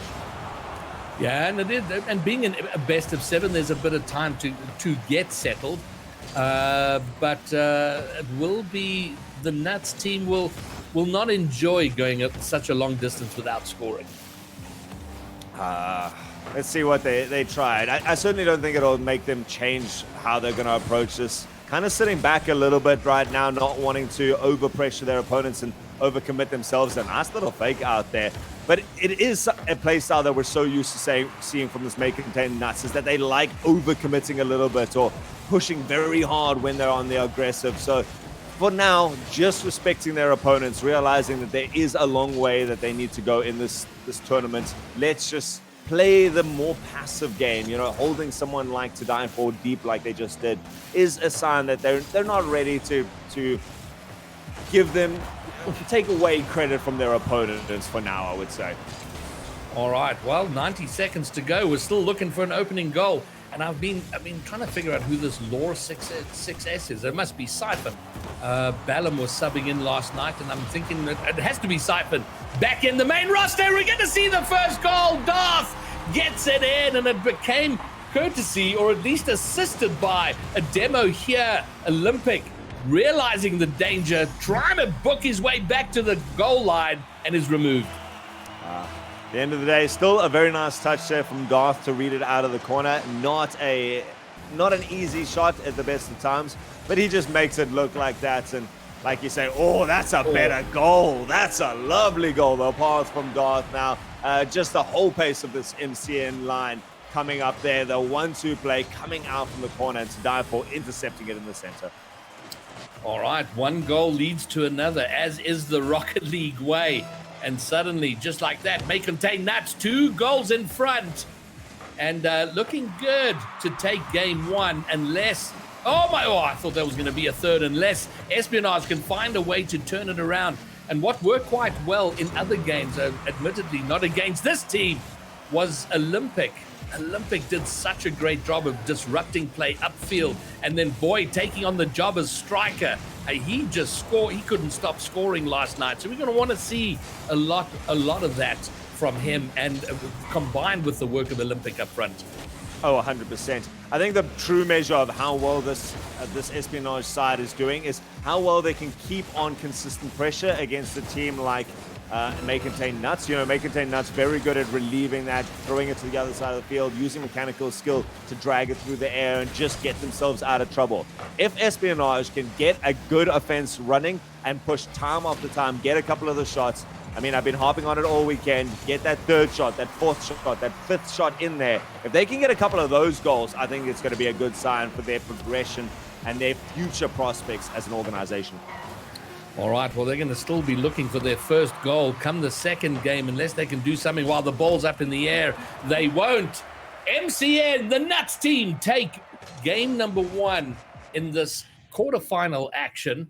And after, it was a slow start, a slow build. It took a long time for the first goal, but then the second one following very quick. So Espionage not taking the early game against May Contain Nuts. Yeah, double the number of shots coming out from May Contain Nuts. Not a massive number of shots there, either 6 shots for them, couple of saves on their side, actually equal number of saves for both these sides. So not a big focus on the out-and-out offensive plays from May Contain Nuts, and I think they're going to be happy with that. They know that they don't need to try and push 14 shots in to try and make something count. They can just wait their moments, try something. If it doesn't work, they rotate back very casually and try on the next time, because they know eventually that one of the 2 of their shots are going to find the back of the net. And they are an aggressive team. High number of demos, Espionage last night. And that is very effective, but there are teams, and I do think May Contain Nuts is one of them, who they understand the demo game and how to counter it, how to move out the way and turn that aggression into counter attacks or aggressive plays of their own. Yeah, 100% is having that ability to just know what your opponents are trying to do. Know what their strengths is what the best part about such experienced players comes out from May Contain Nuts. Oh, we're recognizing that they constantly want to go for demos. Just be aware of that and get yourself out of position. They've got the mechanical skill that even if there's a little bit of a disruption play, you know, they jump at an awkward time, they can still get up to a ball going for the corners. They'll jump, go to the sides, and still make the save in one fluid motion. It's lovely. Yeah. Being able to see what Espionage can do, and if they only really have that one trick in the bag, is going to be the real deciding factor for them. And I mean, May Contain Nuts has a lot that they can defend against. What is their weakness, though, is what is up to Espionage to try and find out. All right, well, here they are at the beginning of their march towards some kind of counter, try and level up the series. They don't want to get too far behind. Once you get 2 games behind, it becomes very difficult. Snowy going to open the scoring, and it took all of 23 seconds in game 2. It took a long time, game 1, this time not. But look at the patience of Tadifo. Ultras are waiting to take that pass. Oh, it's just very casual. And that was the thing, is that was not an easy pass to read from the corner there. And just realizing this bounce is going to do something weird. Snowy doing the best attempt there. But when it comes towards the center, no one wants to get up from the orange side. Now I'm going to take the shot. Never committing too early, because you realize that it's not that shot. That one shot is not going to be the only attempt that you're going to have wait for a better one is a perfectly viable strategy. Now all three players here from Espionage stuck on that side wall, and they've got to do some work to get back towards the center. Oh no. All right, well, this is getting awkward for them. Getting pinned back for a moment and sort of rushing the play there to get it out while MCN continue to build their pressure. And what I love about this team, the Nuts team, is their willingness to have all three players deep in that final third, completely confident in their ability to recover, get back when and if they need to. And it just does so well to build, to suffocate your opposition. You know, that's what I said was like missing in the first half of that first game, was that they didn't want to throw everyone that high because they wanted to see what their opponents could do. They wanted to test to see how potent that counter-attack was here from Espionage. Now they seem to have a good handle on it, and they can go, okay, this is the limits we can get away with. We're going to sit right up in your goal line. We're not going to let that ball get past the halfway, and then we're just going to hit you hard and time again. Relentless attack. That is such a prevalent feature here for making them Nuts. To die for looks with Darth, and it makes its way to Snowy. To die for has been bumped off the ball. He was trying to keep up the pressure. He's going to have to track back. Team Espionage moving forward en masse, trying to make something happen. Oh boy, an Olympic. I'm not sure if they're miscommunicated. Both going for the same ball. It's opened them up a little bit at the back. Boy will clear away, but dangerous times. And as long as they keep it one, there might be a mistake here. Oh, what a save! Darth gets back. It's not over yet. Siphon will find the net and level up the game. Man, Darth as well here, and he actually should have been able to make a better save than that. I think he's going to be frustrated. I'm not saying that he's a bad player. Please don't get me wrong. I'm not saying I could make a better save than that. Let's be fair. But I think Darth is going to be frustrated. He just didn't manage to slide it down to that corner. Pops out back towards the center. And it does mean Team Espionage on a good counter-attack, maybe making Nuts just question that limits that we were talking about, how much they can get away with. Boy had the opportunity there to try and find Ballum, but this time it's going to have to stick at just 1 goal apiece. Olympic, though, creating some nice opportunities, sending it high, and giving Darfor something to think about. All right, well, I see you're calling Lord Ballum. I'm calling him Siphon. We'll hope we get clarity on who that actually is. It says Ballum in my game. Oh, really? On mine it says Laura 6. Okay, fine. I've got a completely different name. Well, that's fun and games. All right, well, Ballum it is then. Oh, Rocket League. I didn't even know that was possible. Oh. What is possible, though, is Darth being able to pick it up from very high in the air. Look at the patience from Snowy to just shadow that the whole way, force someone into a double commit, wins the 50 by staying still, pops it up into the air, and Darth picks it up very quickly. So MCN back where they want to be, 1 goal lead now with 2 minutes left. Well, a bit of trivia that actually doesn't mean anything and is completely unimportant is that Darth has used that same goal explosion. He used it all the way through the last season and has brought it into this one. So it's either a favorite or he just picked it randomly one day and has never bothered to change it. Either way, we've seen it a lot of times with Darth, and we see it again here. They got his team 2 goals in front. Boy, trying to make something happen. But it is going to go wide, and it should get cleared away. Snowy's got an open net. If he's quick enough, doesn't get it on target or hard enough to be a serious threat, and it stays a 1-goal game. I think you've given me my new interview question for Darth next time I see him, is what is so special? Because you mentioned that Snowy doesn't normally use very many cosmetics. The whole of this MCN line, kind of like that clean look, and the fact that these players pick one thing in particular, it's always interesting. MCN now looking to try and mount a bit more of an offensive attack. Still nothing out of this, but this could be it. To Die For takes a shot. Olympic up to the task. And it was a cracker, but To Die For would have wanted to get better timing on it to find, to blast its way past. What's happening now? Snowy, the net's open. Olympic is there. Will get the clear off the backboard. And it is a 1-goal game, but time running out for Team Espionage. And from the moment it's 2 games behind, it starts to get very sweaty. It becomes a massively uphill battle. I mean, going two games behind MCN is like 3 games with any other team. Yeah. Oh, Darfor unable to find that angle. Oh, looking to pinch it in there, trying some creativity. You can see the confidence that this MCN lineup is working with right now, going for cheeky plays. so far. Ballum now not able to clear it out that far. And like you say, it is going to be a 2-goal game. No one able to keep this up right now. In fact, MCN, oh, okay, just a little bit of a bump there. I'm pretty sure they would have liked to try even a little bit more there. So Darth, to die for, Snowy, all of them coming to the party. 6 demos coming out there.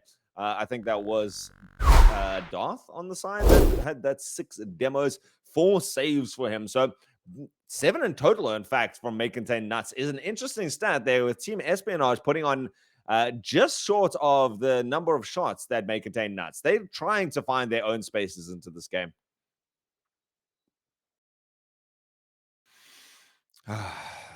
Graybeard, you with me? Yeah. Okay, it seems like Graybeard has completely lost connection. So it has just clicked over to 8 p.m. It has been a power shut. Good old load shedding for units going down today. It means that you've just got me for the next little bit. We're going to be getting into the next game in no time. I'm sure Graybeard, he is back. He's got all the things that he needs to be back into this game. Game is going to continue now. Living hasn't readied up just yet, but I assume he's still in the game. Just waiting to see if that happens. We'll let you know, but thankfully it seems like all the players still in here, joining back into the lobby. Interestingly enough, I'm the only one whose game says Ballum, so I don't have him as a friend or anything like that. We're gonna take it that it is Ballum. Still says Law 6 even for our admins, our referees. So we're going to take it that it is Ballum. Everyone, though, back into the game now. Game number 3 here between May Contain Nuts and Team Espionage. Team Espionage down 2 games to 0. They're still looking to pick up their 1. Certainly not expecting to have taken this as in a lot of confidence, but would certainly like to create some sort of waves here for this May Contain Nuts lineup. A nice pass towards the center to die for, getting a lovely pinch down to the other side. Or redirect opportunity tests Darth, and even with him backwards on that backboard, it still seems to be an easy play, and chasing it down to the other side of the field, inches away from Ballum's nose. Darth able to pick up the first goal, getting a good save there, and just an extra touch of speed. Even pushes aside Snowy and says, no, I deserve this goal. It is mine. Picks it up, and it took 23 seconds last time, 33 seconds in this game. A really nice start here. MCN off to exactly what they would like to be. Die for, looking for even more now. Snowy having to be content to watching that go up and over the goal line. Lovely. You missed 1 goal. MCN is there, up 1 already.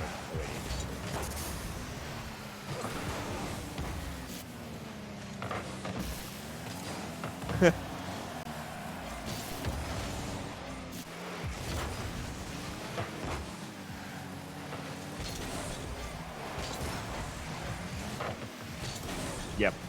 Will be disappointed if they don't take 1, maybe 2 games off this Nuts team. Because that's the thing, right? Is every goal that you... That was a power shot from to die for. Sorry, we'll get back to that point, but this was a power shot. By definition, just picking it up as it comes up there, clangs off that backboard. Darth doing a good job to read that and slot it back in after it turned into a pass. But, a little bit of power. And like you said, I think that if Espionage doesn't manage to pick up a game, or certainly not at least a couple more goals in the series, they're going to be disappointed, because it means that they've got almost no answer towards the May Contain Nuts, towards that top echelon of SSA players. They want to know that they're not that far behind, that it's just a matter of distance of how much they need to improve, rather than this insurmountable titan that people are expecting the May Contain Nuts lineup to be.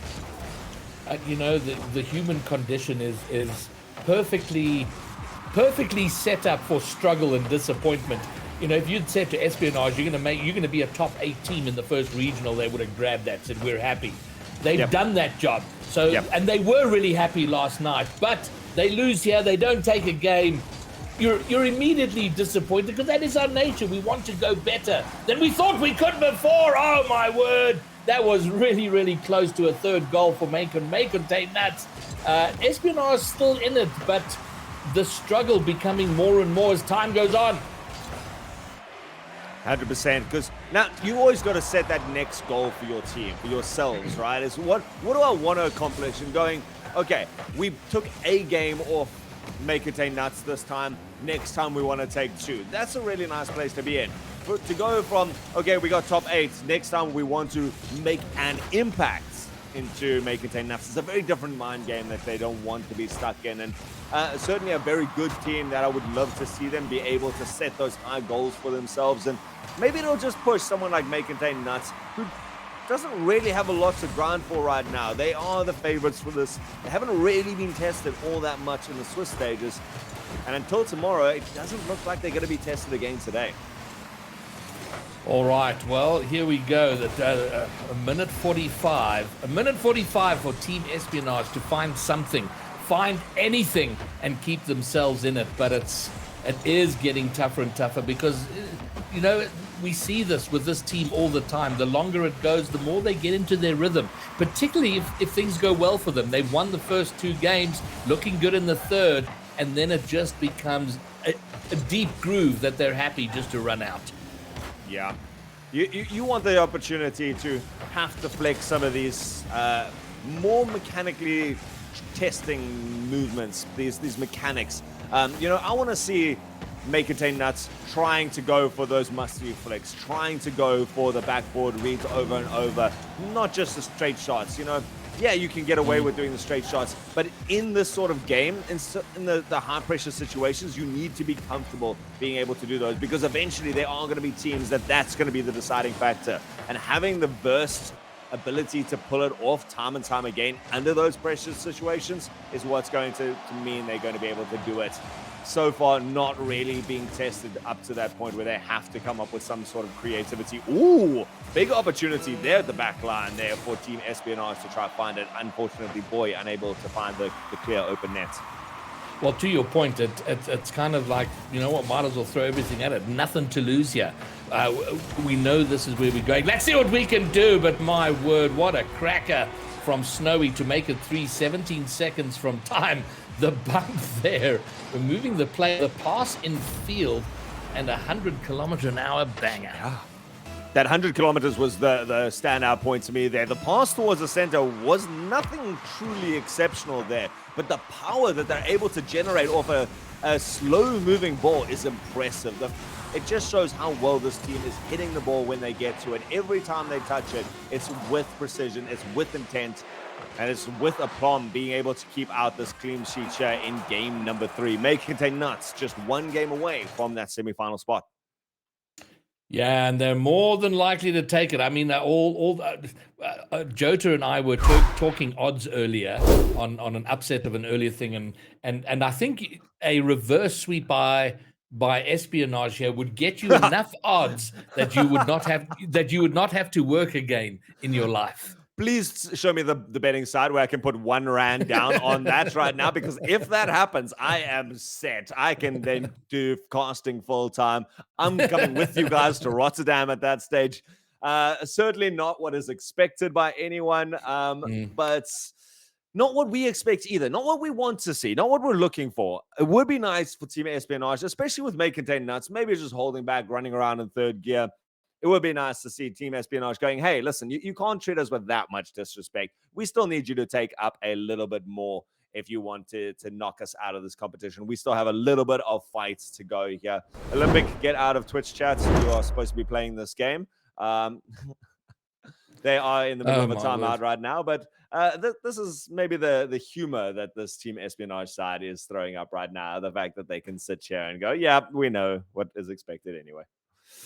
All right, I think there might be a timeout. Yeah, Espionage have taken a timeout, so they're going to have a think, and hopefully Olympic will not be in Twitch chat and focusing on what the game what he should be doing here and in game. I would like to see them take a game, but it does concern me that he's a little distracted there. They should be. This is 100% focus. They just finished a game where May Contain Nuts pulled off 16 shots. 16 shots in 5 minutes. You see that sort of shot count in an overtime, in a 3 or 4 minute overtime. They did it within 5 minutes with a responding 3-shot count from Espionage. So that gives us a sense of what separates these teams right now. So Yeah, it's tough work for Espionage, and they may have taken a game off them in qualifiers and made it close, but this Nuts team, they're here to get a job done, and clearly very serious about it right now.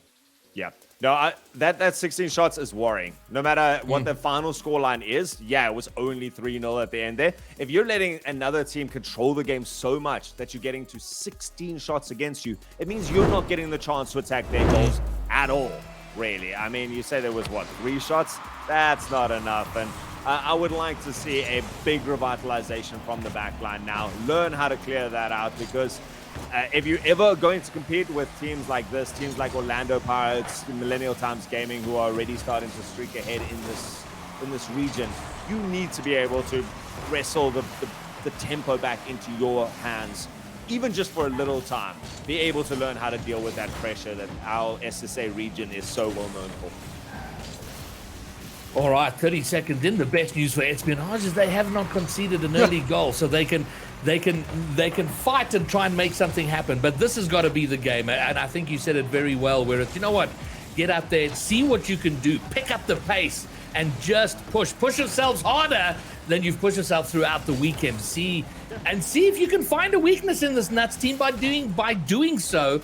And I think there's good lessons to learn there the next time you come across them. Yeah, 100%. You learn a lot from defeats, but you also learn a hell of a lot from getting it right.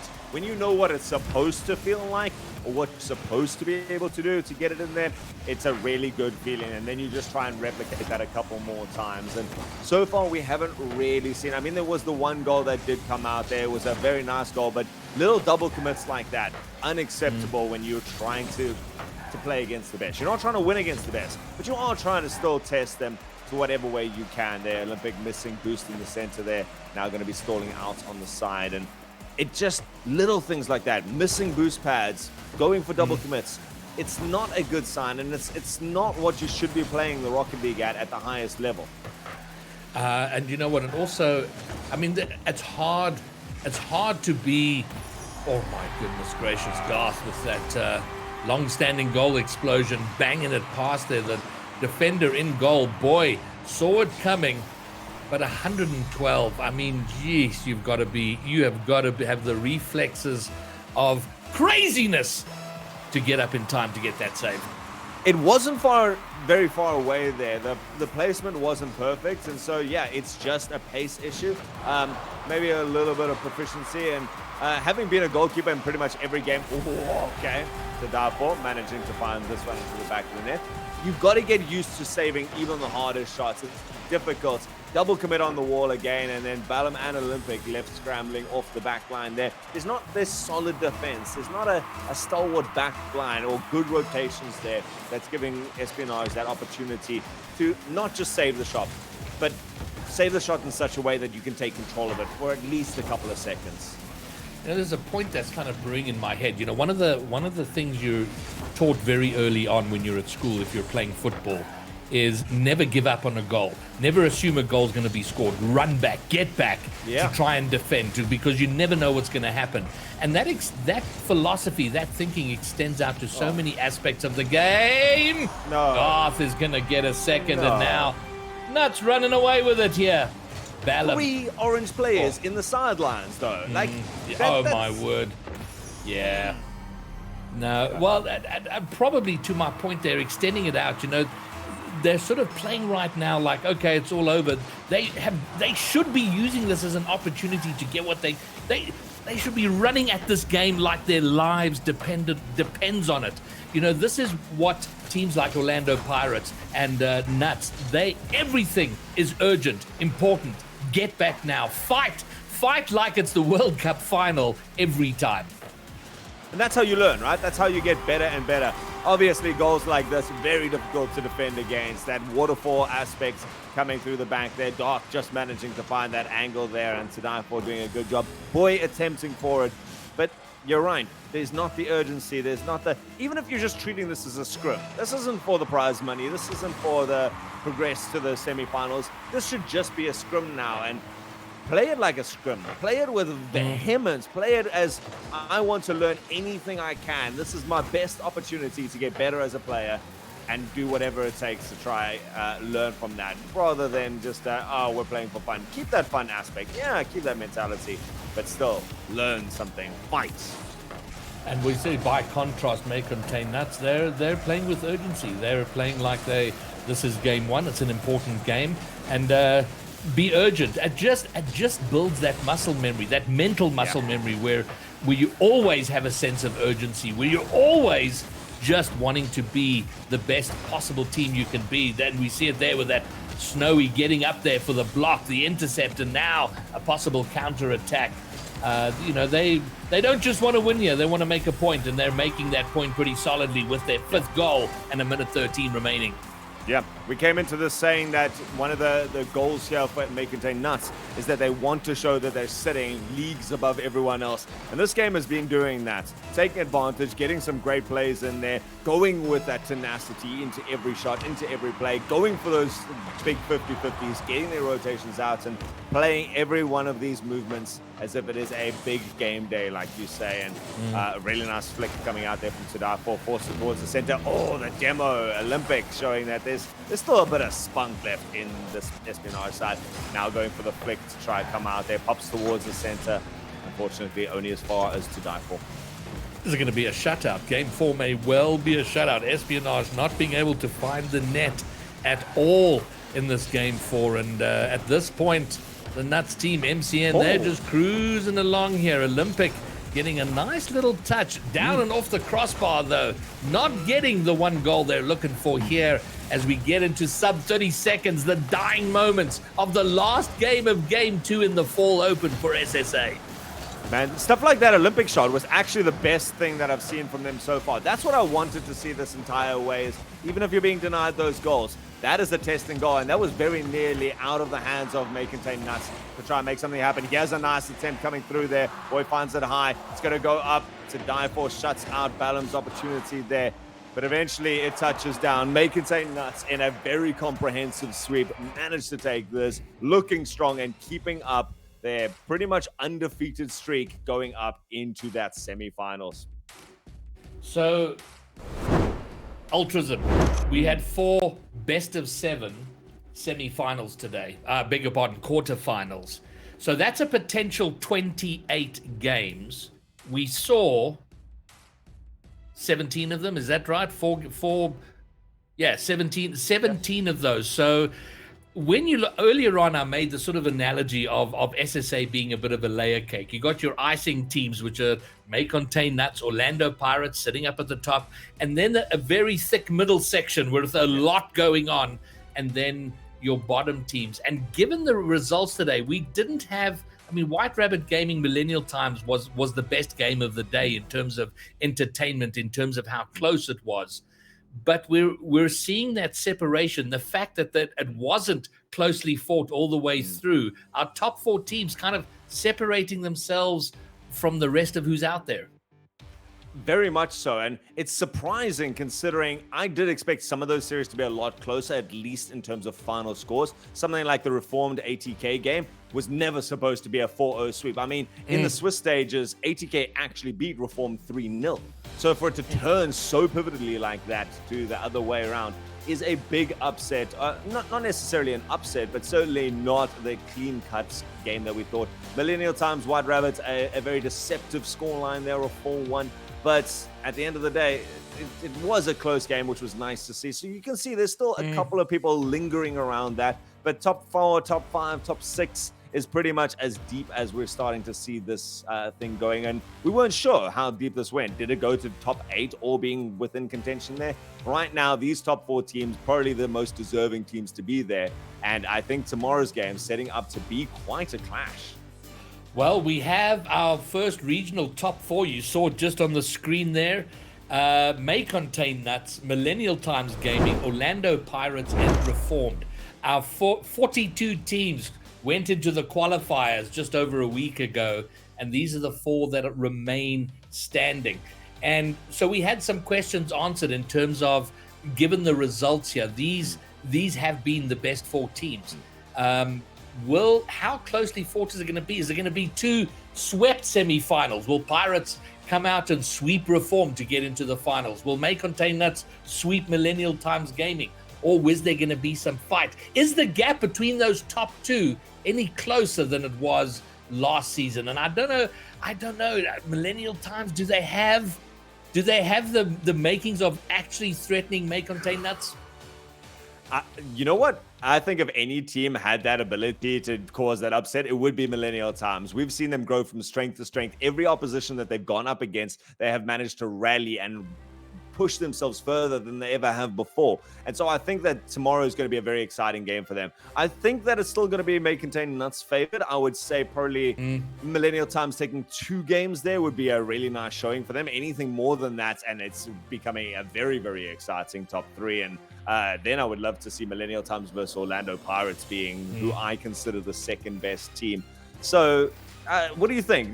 Do you believe in Millennial Times to come up and shut that down as much as I expect them to?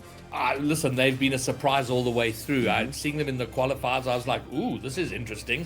This is a scary looking team. And then their performance here. So, you know what? I don't want to just, scoff and chuck them out immediately. I would love to see a proper showing, a proper threat from them. So have they got what it takes to overcome? I don't think so, but man, would I love to see a close contest between those two. Yeah. But then on the bottom of the bracket, Pirates had a couple of tough games last night. I mean, they came through, but 2 best-of-5 series. They were behind 2 Millennial Times Gaming at one point, almost going out. I think Espionage, it was crazy stuff. So they made heavy weather of it. So I don't know. Reformed, maybe? Yeah. Well, that's the thing, right, is Orlando Pirates came back from 2-1 down against both Millennial Times and ATK. And from there, that's why we were thinking, I mean, who is actually sitting at that 2nd, 3rd, 4th position? Because Orlando Pirates, we came into this thinking, yeah, this is the old Bravado squad now with Elia Kim, still a very proficient player, and has been doing fantastically in that new roster. Orlando Pirates should still be a fantastically strong roster. Today we saw a different Reformed squad. Reformed has had their ups and downs. They previously went down 3-0. They previously lost to Millennial Times Gaming. And so what team they bring in tomorrow is going to determine a lot of this. I think we can be guaranteed that Orlando Pirates is going to be coming in with a very strong roster. It's up to Reform to see if they can take it. I would still give the edge a little bit to Orlando Pirates with that longer-term experience, with that international experience, and with that brand name behind them that they're going, we are sitting here trying to make ourselves at least 2nd position, if not challenging that May Contain Nuts side. And I think that Orlando Pirates would be devastated if they didn't get the chance to challenge and May Contain Nuts for that final slot. But Reforms, I give them that they could take a challenge. I think that they could. I certainly wouldn't put my 1 rand now on the impossible upset. But Reformed, it's going to be up to you guys to see how well you show up on the day. Well, it would be an upset if Pirates or May Contain Nuts don't find themselves in the final. I do think if there is to be an upset, it's probably more likely with Pirates and Reformed. Yep. But that's a massive if. But we will find out tomorrow. That brings us to the end. You know what? Time is terrible. It always goes so quickly. We've waited so long for the start of our next season. Here it is. We're almost at the end. We're about to approach day 3, Championship Sunday. Only 3 best-of-7s remain to crown our first regional champion. Once again, big up and shout out to ACGL for being here, for broadcasting this. The guys in the back, Reverse, Blank, Rafiki, doing a fantastic job. And then, of course, our on-screen talent today, Pyro, Jota, Ultrasm. And we're gonna bring it to you tomorrow, and we will crown our first regional champion. But in the meantime, from myself, Greybeard and Ultrasm, we are a wrap. Peace!